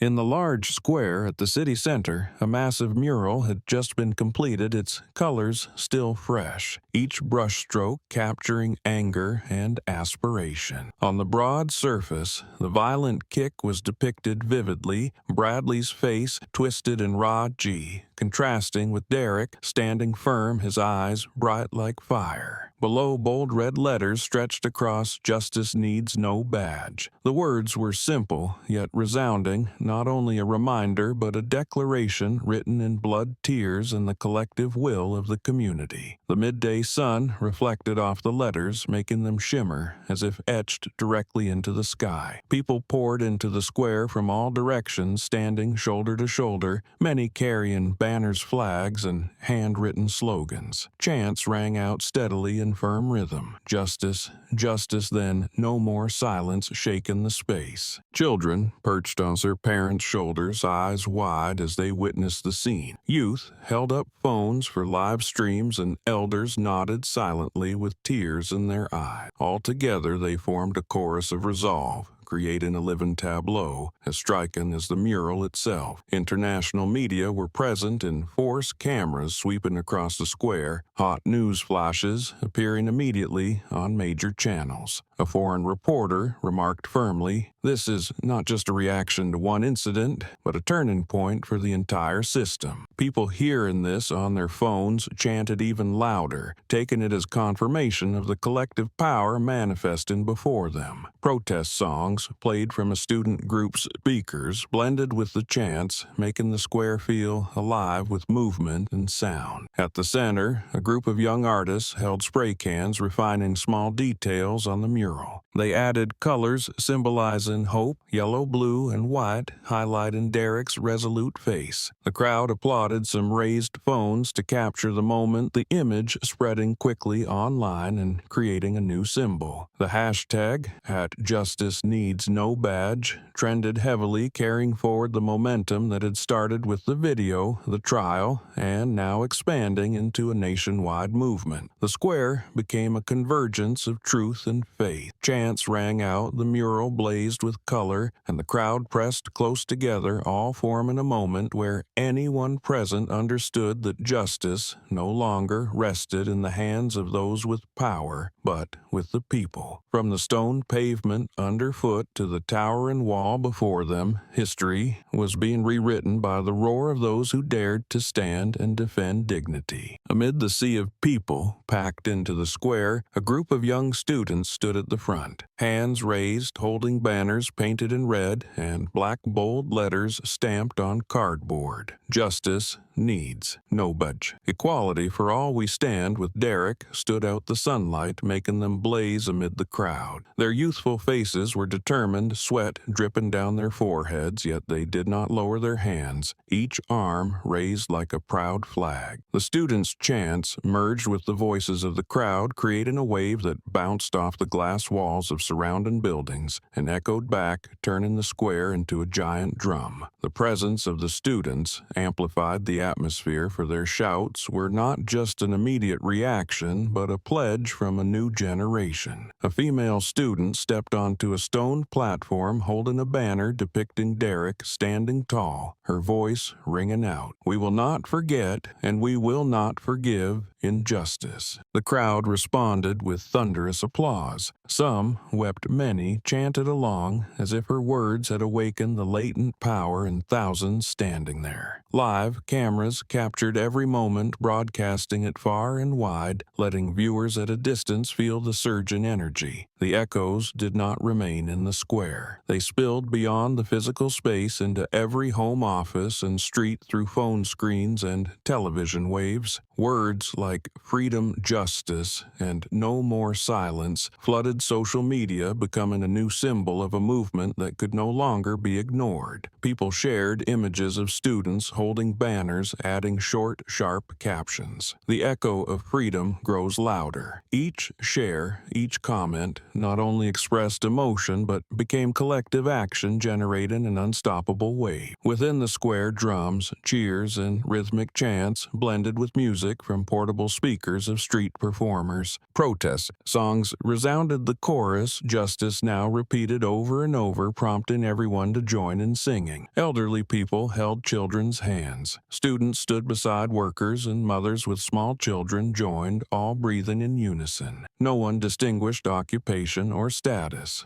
All differences vanished, leaving only a spirit of solidarity swelling powerfully. The energy in the square was a living declaration, a visual and auditory testament to collective resolve. Every banner, every shout, every beat of the drum reinforced a sense of unity and purpose. The students, the crowd, the music, and the chants fused into one relentless force, a wave that signaled the strength and determination of a community unwilling to accept injustice in silence. justice. Derrick was not present in the square that day, but his image was clear in every banner, every chant, every eye shining with belief. To the crowd, he was not just a man who had stood against violence, but a symbol of unyielding dignity. His steadfast silence during the days of confrontation had transformed into collective chants, towering murals, and student-held banners raised high. That resonance was no longer a lone echo. It had become a chorus of freedom. As the sun began to set, the late-day light cast a golden glow over the square. Yet the chants did not cease. The sounds blended with the wind, weaving through the streets, drifting toward the river, echoing up to high rooftops. Citizens across the city heard and responded by opening windows, waving hands, and holding aloft small handwritten signs. An elderly man leaned on a balcony, his voice hoarse but carrying far. Justice cannot remain silent. Immediately, the crowd echoed, turning his words into a new rallying cry. The echo of freedom extended beyond speakers or hashtags. It existed in the heartbeat of everyone present. That day, the Square of Justice was not only a gathering place, but also the starting point of change, where raised banners became flags and the resounding chants became an endless song guiding thousands forward together. Each banner, each shout, each raised hand carried the weight of determination, embedding a sense of solidarity in the collective consciousness. The energy was palpable, a living testament that justice was no longer confined to courts or authorities, but had found its voice in the people. Every chant became a thread linking individuals into a fabric of shared purpose, weaving together the ideals Derrick embodied. By the fading light, the square glowed with unity, the voices of the crowd rising in unison, carrying with them the memory of a man who had stood firm and the power of a community unwilling to remain silent. Derrick's absence mattered little. His presence had already been etched into every action, every chant, every gaze, a reminder that dignity and justice could not be silenced.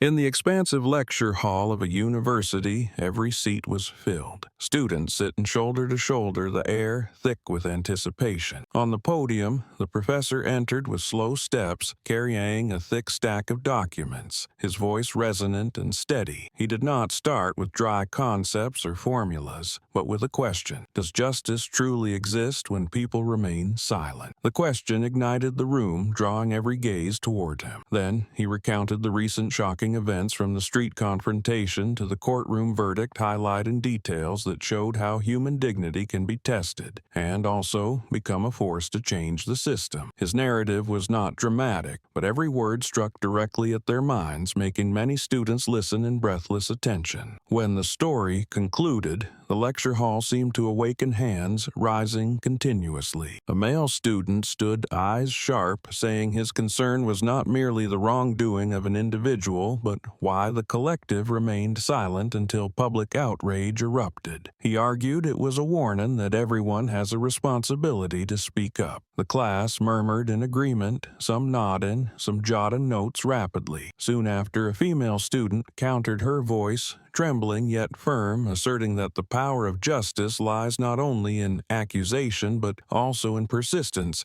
like Derrick's silence letting his gaze and actions speak for themselves. Her point drew applause, showing strong consensus. The debate spread throughout the room, small groups of students whispering and exchanging views, a few standing repeatedly to share their thoughts. Some analyzed the legal aspect, emphasizing the importance of exposed evidence, while others discussed the role of social media in transforming a personal story into a nationwide movement. Voices overlapped not chaotically, but with the vibrant energy of young minds seeking to define justice in their own way. The professor smiled, letting the room fill with discussion, then lightly tapped the desk, his voice deepening. What I want you to understand is that justice is not distant. It exists in every small act and every choice not to turn away from the truth. You may be students today, but tomorrow you will be the ones making decisions to change society. The class fell silent, then erupted into applause, the sound echoing through the lecture hall as a collective response to his message. Every student in that room felt the weight of responsibility, the challenge to uphold justice, and the power of individual and collective action. The discussion, the questions, the analysis, they were not just academic exercises, but lessons in courage, integrity, and the enduring impact of standing firm. The professor's final words lingered in the air, leaving a lasting impression that justice begins with awareness. Awareness becomes action, and action shapes the world. In that class, knowledge did not come from textbooks, but from real-life stories, lively discussions, and the very belief being ignited. The notes in their notebooks were no longer mere bullet points, but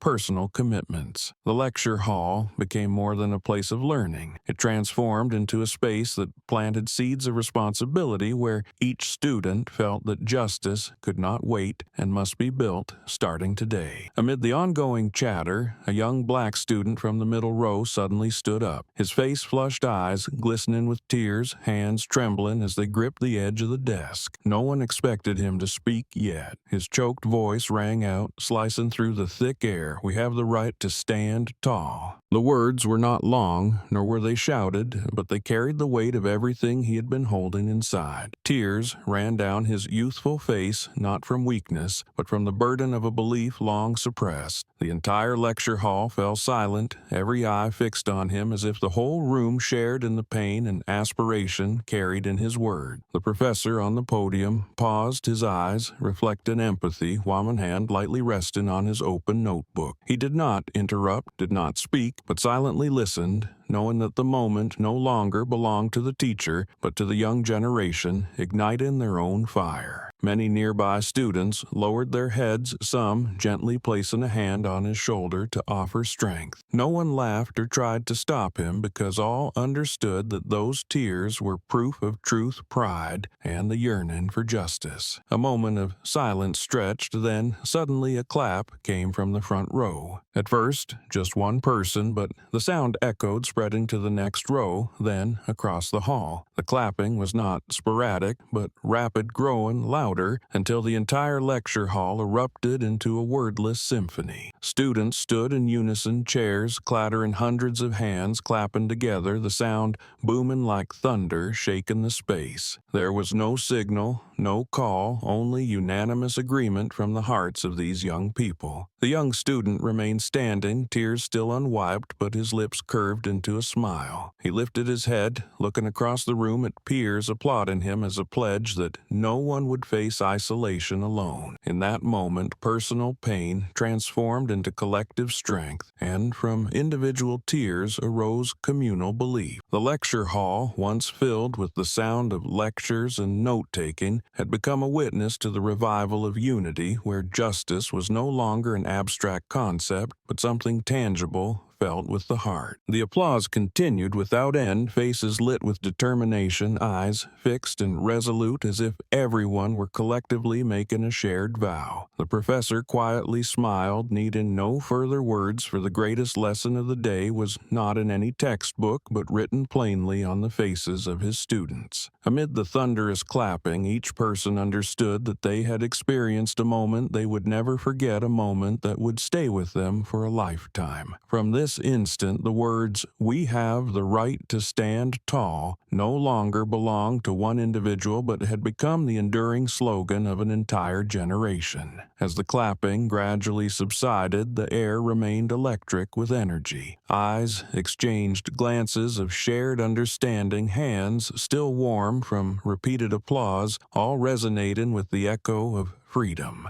That lecture hall today was more than a classroom. It was a forum for dignity, a space where young people dared to stand tall and empower one another. The lesson was not written on the board yet. It had been etched into the hearts of each student. Justice does not live only in books. It lives in tears and resolute words, and in the moment an entire group rises together to show they will never bow. Each student sat or stood with a new sense of responsibility, their posture transformed by the shared experience. The words spoken, the courage displayed had sown a seed that could grow into action beyond the walls of the lecture hall. For many, this was not just a lesson in civics or law, but a living demonstration of how integrity and justice can inspire real change. The professor observed silently, knowing that no further explanation was needed. The energy, the unity, and the commitment he saw before him carried more weight than any lecture or assignment ever could. The students' eyes, still shining with purpose, reflected the understanding that they were now part of something greater, a movement of awareness and moral courage that could influence the world beyond campus. In that charged atmosphere, the lecture hall became a crucible of awakening. The claps, the tears, the voices that had dared speak out, all of it fused into a living lesson that justice is sustained not only by law, but by those willing to stand to witness and to act. And in that room, each student carried forward the certainty that they had the right and the duty to stand tall. In the large meeting room of the police headquarters, chairs were lined up in neat rows, the white light from the ceiling fixtures illuminating every face with clarity. The air was thick with tension, for everyone understood that today was unlike any routine meeting. At the front, a senior official slowly opened a thick binder, his voice clear, firm, and resolute. "This is the reform regulation package effective immediately." As the words left his mouth, the room fell silent, every pair of eyes fixed on the document as if witnessing a verdict on the past. The rustle of pages echoed each clause, read aloud from behavior oversight to transparent enforcement procedures, all designed to root out abuse of power at its source. The steady voice of the reader resonated through the space, yet the weight of each word made it impossible for listeners to remain indifferent. Many officers sat with heads bowed, faces complex with shame and shock. Others clenched their hands tightly, realizing that the era of concealment and excuses had ended. In a corner, specially permitted reporters scribbled notes furiously, recorders clicking constantly, aware that this moment would mark a historical milestone for the force. Every clause read cut through any attempt at cover-up, emphasizing that violations would be prosecuted and no one would be granted immunity. In the back rows, younger officers sat upright, eyes glued to the text. They were a generation that had never been given the chance to witness a comprehensive change like this, and in their gaze shone a glimmer of hope. A young man, recently recruited, nodded along with each clause, the corner of his mouth lifting in a subtle smile. His eyes shone not with glee, but with the realization that the future of the police uniform could regain the trust of the public. The brightness in his eyes spread to his peers, forming a quiet stream of energy flowing throughout the room. The reader paused, voice lowering, as he emphasized, "Every report will be cross-checked, every action independently monitored, and any discriminatory behavior will be dealt with immediately." The statement rang like a vow, causing some senior officers to furrow their brows, yet bringing a quiet sigh of relief to many younger ones. They knew that without this change, they too could be swept into the mistakes of previous generations. At that moment, the tapping of pens echoed from the corners of the room. A few murmurs rippled through but quickly subsided, giving way to the solemnity of the historic moment. The initially heavy atmosphere gradually shifted into intense focus. The provisions being announced continued to shine light on previously hidden shadows, while simultaneously opening the door to a new police force. A young officer turned to a colleague, eyes firm, whispering, "This is our chance to prove we're different." Though quiet, the words resonated in the minds of those who heard them, a reminder that reform was not merely on paper, but had to be enacted through daily action. When the final document was closed, the meeting room fell silent once more. But this was no longer the silence of fear or unease, rather the quiet of understanding. In the bright, youthful eyes, one could see the seeds of hope rekindled. They knew the road ahead would be difficult, yet they also recognized that they now had the chance to move forward with transparency. From this very moment in the brightly lit room, police reform was no longer just a slogan, but a tangible reality taking its first steps. A brief hush filled the room as the last clauses of the reform were read aloud, everyone pausing to let each word sink in. In the heavy silence, a small voice came from the back row, enough to make the entire room pause. "Do not repeat the mistakes." The whisper was soft, yet carried the weight of a hammer striking memory, pulling everyone back to the truth that the recent events had brought too much loss and pain. It was not a lament, but a self-reminder, a simple yet powerful declaration compelling the collective to confront the stains of the past and commit to change. The room held its breath, every face reflecting the gravity of the moment. The words settled into the minds of those present, leaving no room for doubt or hesitation. Each officer, each attendee felt the responsibility pressing down a call to act with integrity and courage. Reform was no longer abstract. It was alive, demanding vigilance and accountability. And for the first time, everyone knew that the past could not define the future if they chose to act. The words spread like an invisible echo, drawing many eyes, downward faces slackening. A few senior officers sat in silence, a fleeting look of regret passing through their eyes, perhaps recalling the times they had looked away from wrongdoing, the times they remained silent while injustice unfolded. In contrast, in the front rows, young faces lit up with determination, as if they wanted to engrave those words into a vow for their careers. They did not wish to enter the force to continue a dark cycle, but to help rebuild trust in the eyes of the public. From that, an invisible generational gap began to emerge, but rather than creating division, it became a catalyst for change. The room was heavy with tension, yet, within it, a new undercurrent had begun to flow. The meeting leader nodded subtly, then spoke with authority as if to transform that whispered statement into a collective command. "We may have erred in the past, but from now on those mistakes must never be repeated. This is the responsibility and the honor of each individual." The statement shattered the silence, followed by a series of light taps on the table, nods of agreement. The affirmation carried no threat,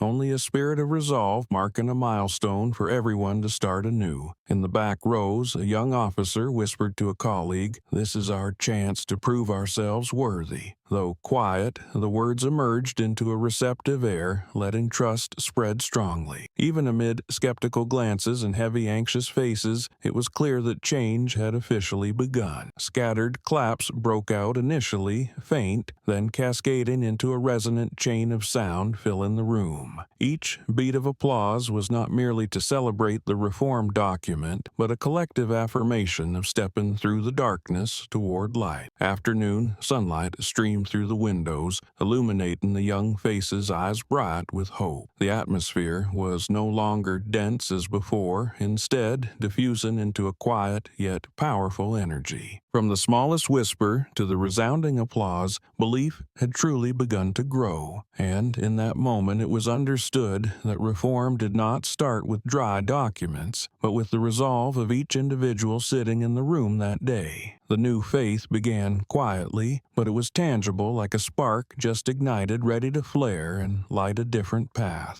Sunset stretched beyond the window, the fiery red light filtering through the large pane, casting everything in Derrick's office with a warmth that was both comforting and heavy. He sat quietly at his desk, eyes resting on the family photo in the corner, where the gentle face of his wife and the children appeared familiar and full of life. His hand lightly touched the wooden frame, as if trying to hold on to their warmth amid the recent upheaval. In the stillness, memories surged, from the brutal kick in the street to the cheers in the square, all overlapping a reminder that his steadfastness had become a pillar of trust for both his family and society. He leaned back in his chair, breathing slowly, chest rising and falling with each thought. The bruise on his abdomen had healed, leaving only a faint mark on his skin. Yet, in Derrick's mind, the memory remained vivid. It was more than a trace of a scuffle. It was a reminder that every step on the path of justice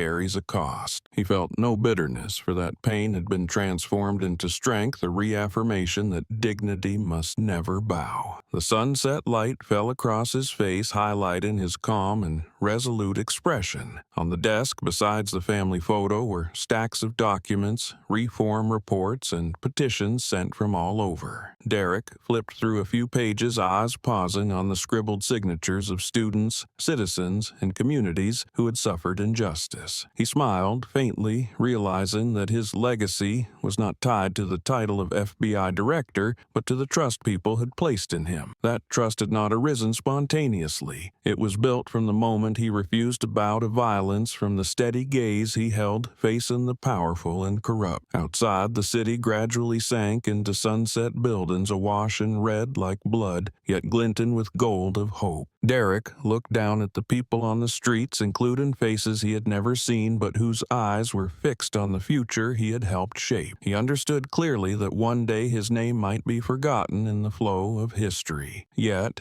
the legacy he left, truth, steadfastness, and faith in justice, would endure in the memory of generations to come. A gentle breeze drifted through the slightly open window, causing the curtain to sway and carrying the murmuring sounds of the city inside. Derrick closed his eyes, letting that melody merge with the rhythm of his heartbeat. In this rare moment of peace, he thought of his family, of those who had stood alongside him, and of the younger generation raising their voices in the square and in the lecture halls. He whispered silently, not aloud, but clear in his heart, "If I must pay the price to uphold this dignity, I would choose the same." The final rays of sunset gradually faded, darkness slowly creeping across the room, yet in Derrick's eyes another light burned brightly. That light would not extinguish, for it was nurtured from painful memories and undying faith. His personal legacy was not confined to the walls of his office. It had spread outward, blending with the city's breath, leaving an indelible mark. On his desk, amid stacks of files and reports piled high, Derrick pulled a small notebook toward him. The leather cover was worn, the pages marked by years of reflection, of thoughts he had quietly recorded without sharing. Placing his pen on the page, his hand trembled slightly, yet the words emerged clear and firm. Pain becomes strength. Just 4 words, yet they contained his entire journey from the street kick to public humiliation to tense confrontations and the final judgment. It was not a complaint, but a personal declaration, a way of transforming his experiences into a guiding principle for the road ahead. He wrote slowly, each word etched into the page so they would not remain temporary ink, but serve as a lasting imprint for himself and anyone who might read them later. Pain was no longer a burden. He elevated it into fuel, allowing him and those who witnessed to recognize the value of steadfastness. Even when his body had borne wounds and his spirit faced contempt, he proved that from such suffering could arise the strength to change a community. The sunset beyond the window continued to bathe the sky, and red light spilling across the pages as his words dried. Derrick paused, eyes following the ink, sensing that his pain was transforming into something more permanent and vivid. He closed his eyes briefly, letting all the faces he had encountered come to mind, the citizens cheering in the square, the students in the lecture hall, the past victims who dared to speak out, and his family in the framed photo. All of them had helped turn the words he had just written into living truth. Derrick closed the notebook, a slow yet decisive motion. A soft sound echoed as the leather covers met like a period at the end of a tumultuous chapter. He placed the notebook on the desk, his hand brushing over the cover, as if to fold the memories inside, then lifted his gaze toward the window, where the red of the fading day was giving way to darkness. In that look, there was no anger or resentment, only profound calm. Calm, N-O-T, because everything was over, but because he was ready for whatever lay ahead. That gaze was like a lake after a storm, still yet holding latent strength beneath the surface. He understood that his journey was far from over, that reform would continue, that trust still needed to be built, and that the memory of pain must not be forgotten. Yet, In this moment, with the notebook closed, he allowed himself a quiet pause, like a warrior after a long battle, sitting back to breathe and to acknowledge that he was still whole. The room gradually sank into shadow, leaving only the faint glow of the sunset on the horizon. Derrick sat quietly, his gaze serene, the closed notebook before him marked with those brief but eternal words. Pain had truly become strength, and that strength no longer belonged solely to him but spread outward, becoming a legacy for generations to come.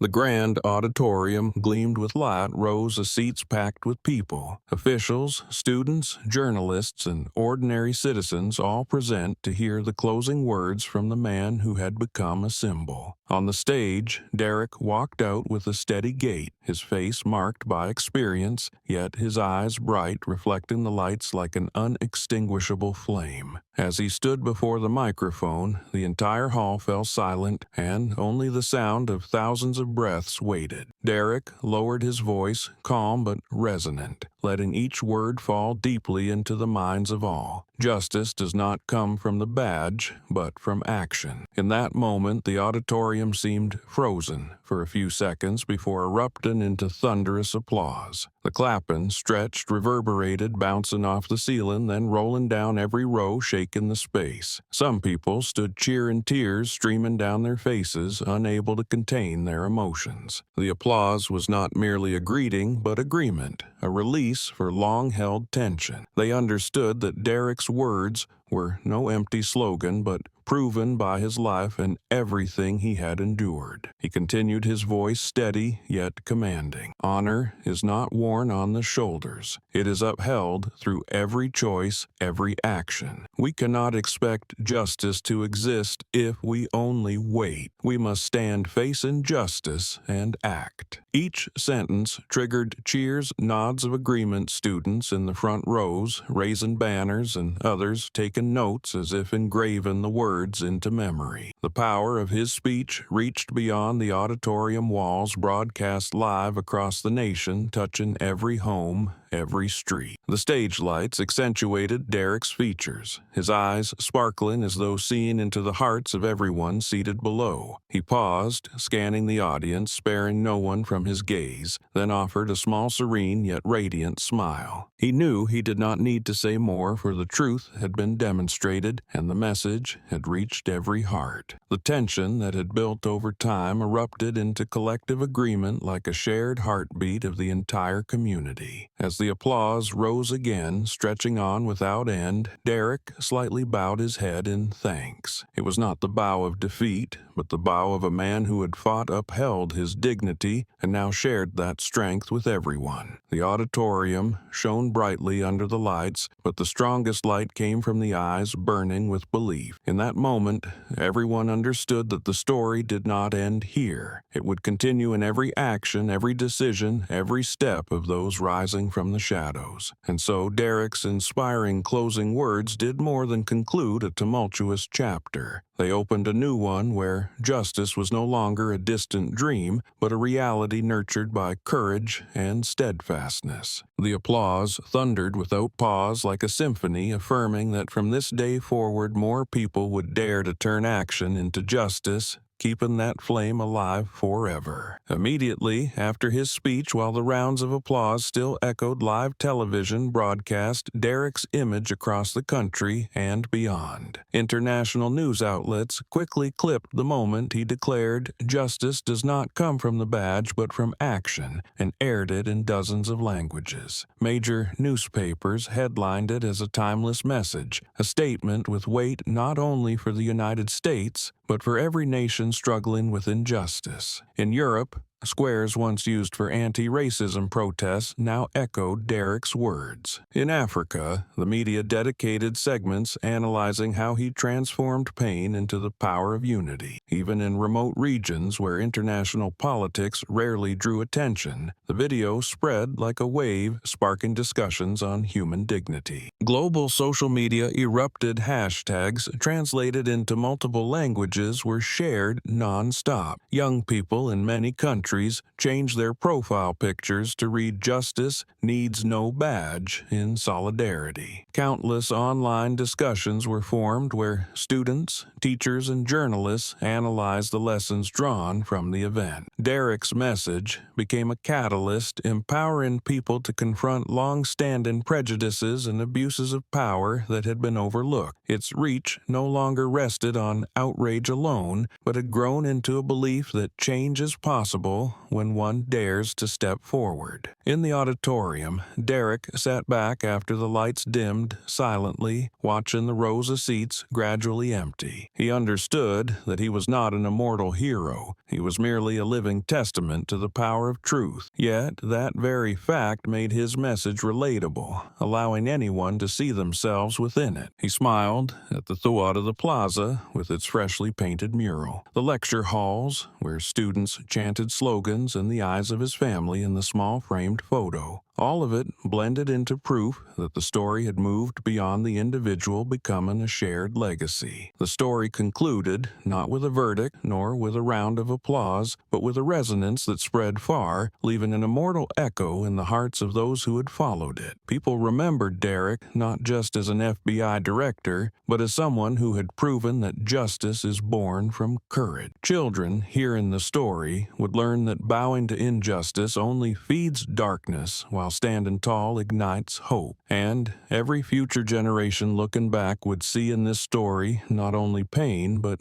also the power transformed into action, into reform, into the flame of freedom. That resonance did not fade with time. It lived on in oral stories, in books, in lectures, and in banners, still hanging in various corners of the city. It became a tolling reminder that dignity cannot be bought with power, and justice can only endure when people dare to act. When the auditorium doors closed, history had opened a new page where Derrick Cole's name was etched not for his title, but for turning tragedy into strength, transforming a humiliating moment into an everlasting legacy for human justice. The story ended as the lights in the auditorium gradually went out, but its echo continued like an unfinished song. From a single brutal kick at an intersection, it had spread like a wave across society, igniting a comprehensive reform. Derrick Cole, as FBI director, did not need to wield power to prove himself. His steadfastness in the storm had made him a symbol. He chose not to retaliate with anger, but to turn pain into voice, drawing an entire system into a reckoning of conscience. Every development, from the social media upheaval to the public trial, from the debates in lecture halls to the corridors where dark files were exposed, revolved around one message: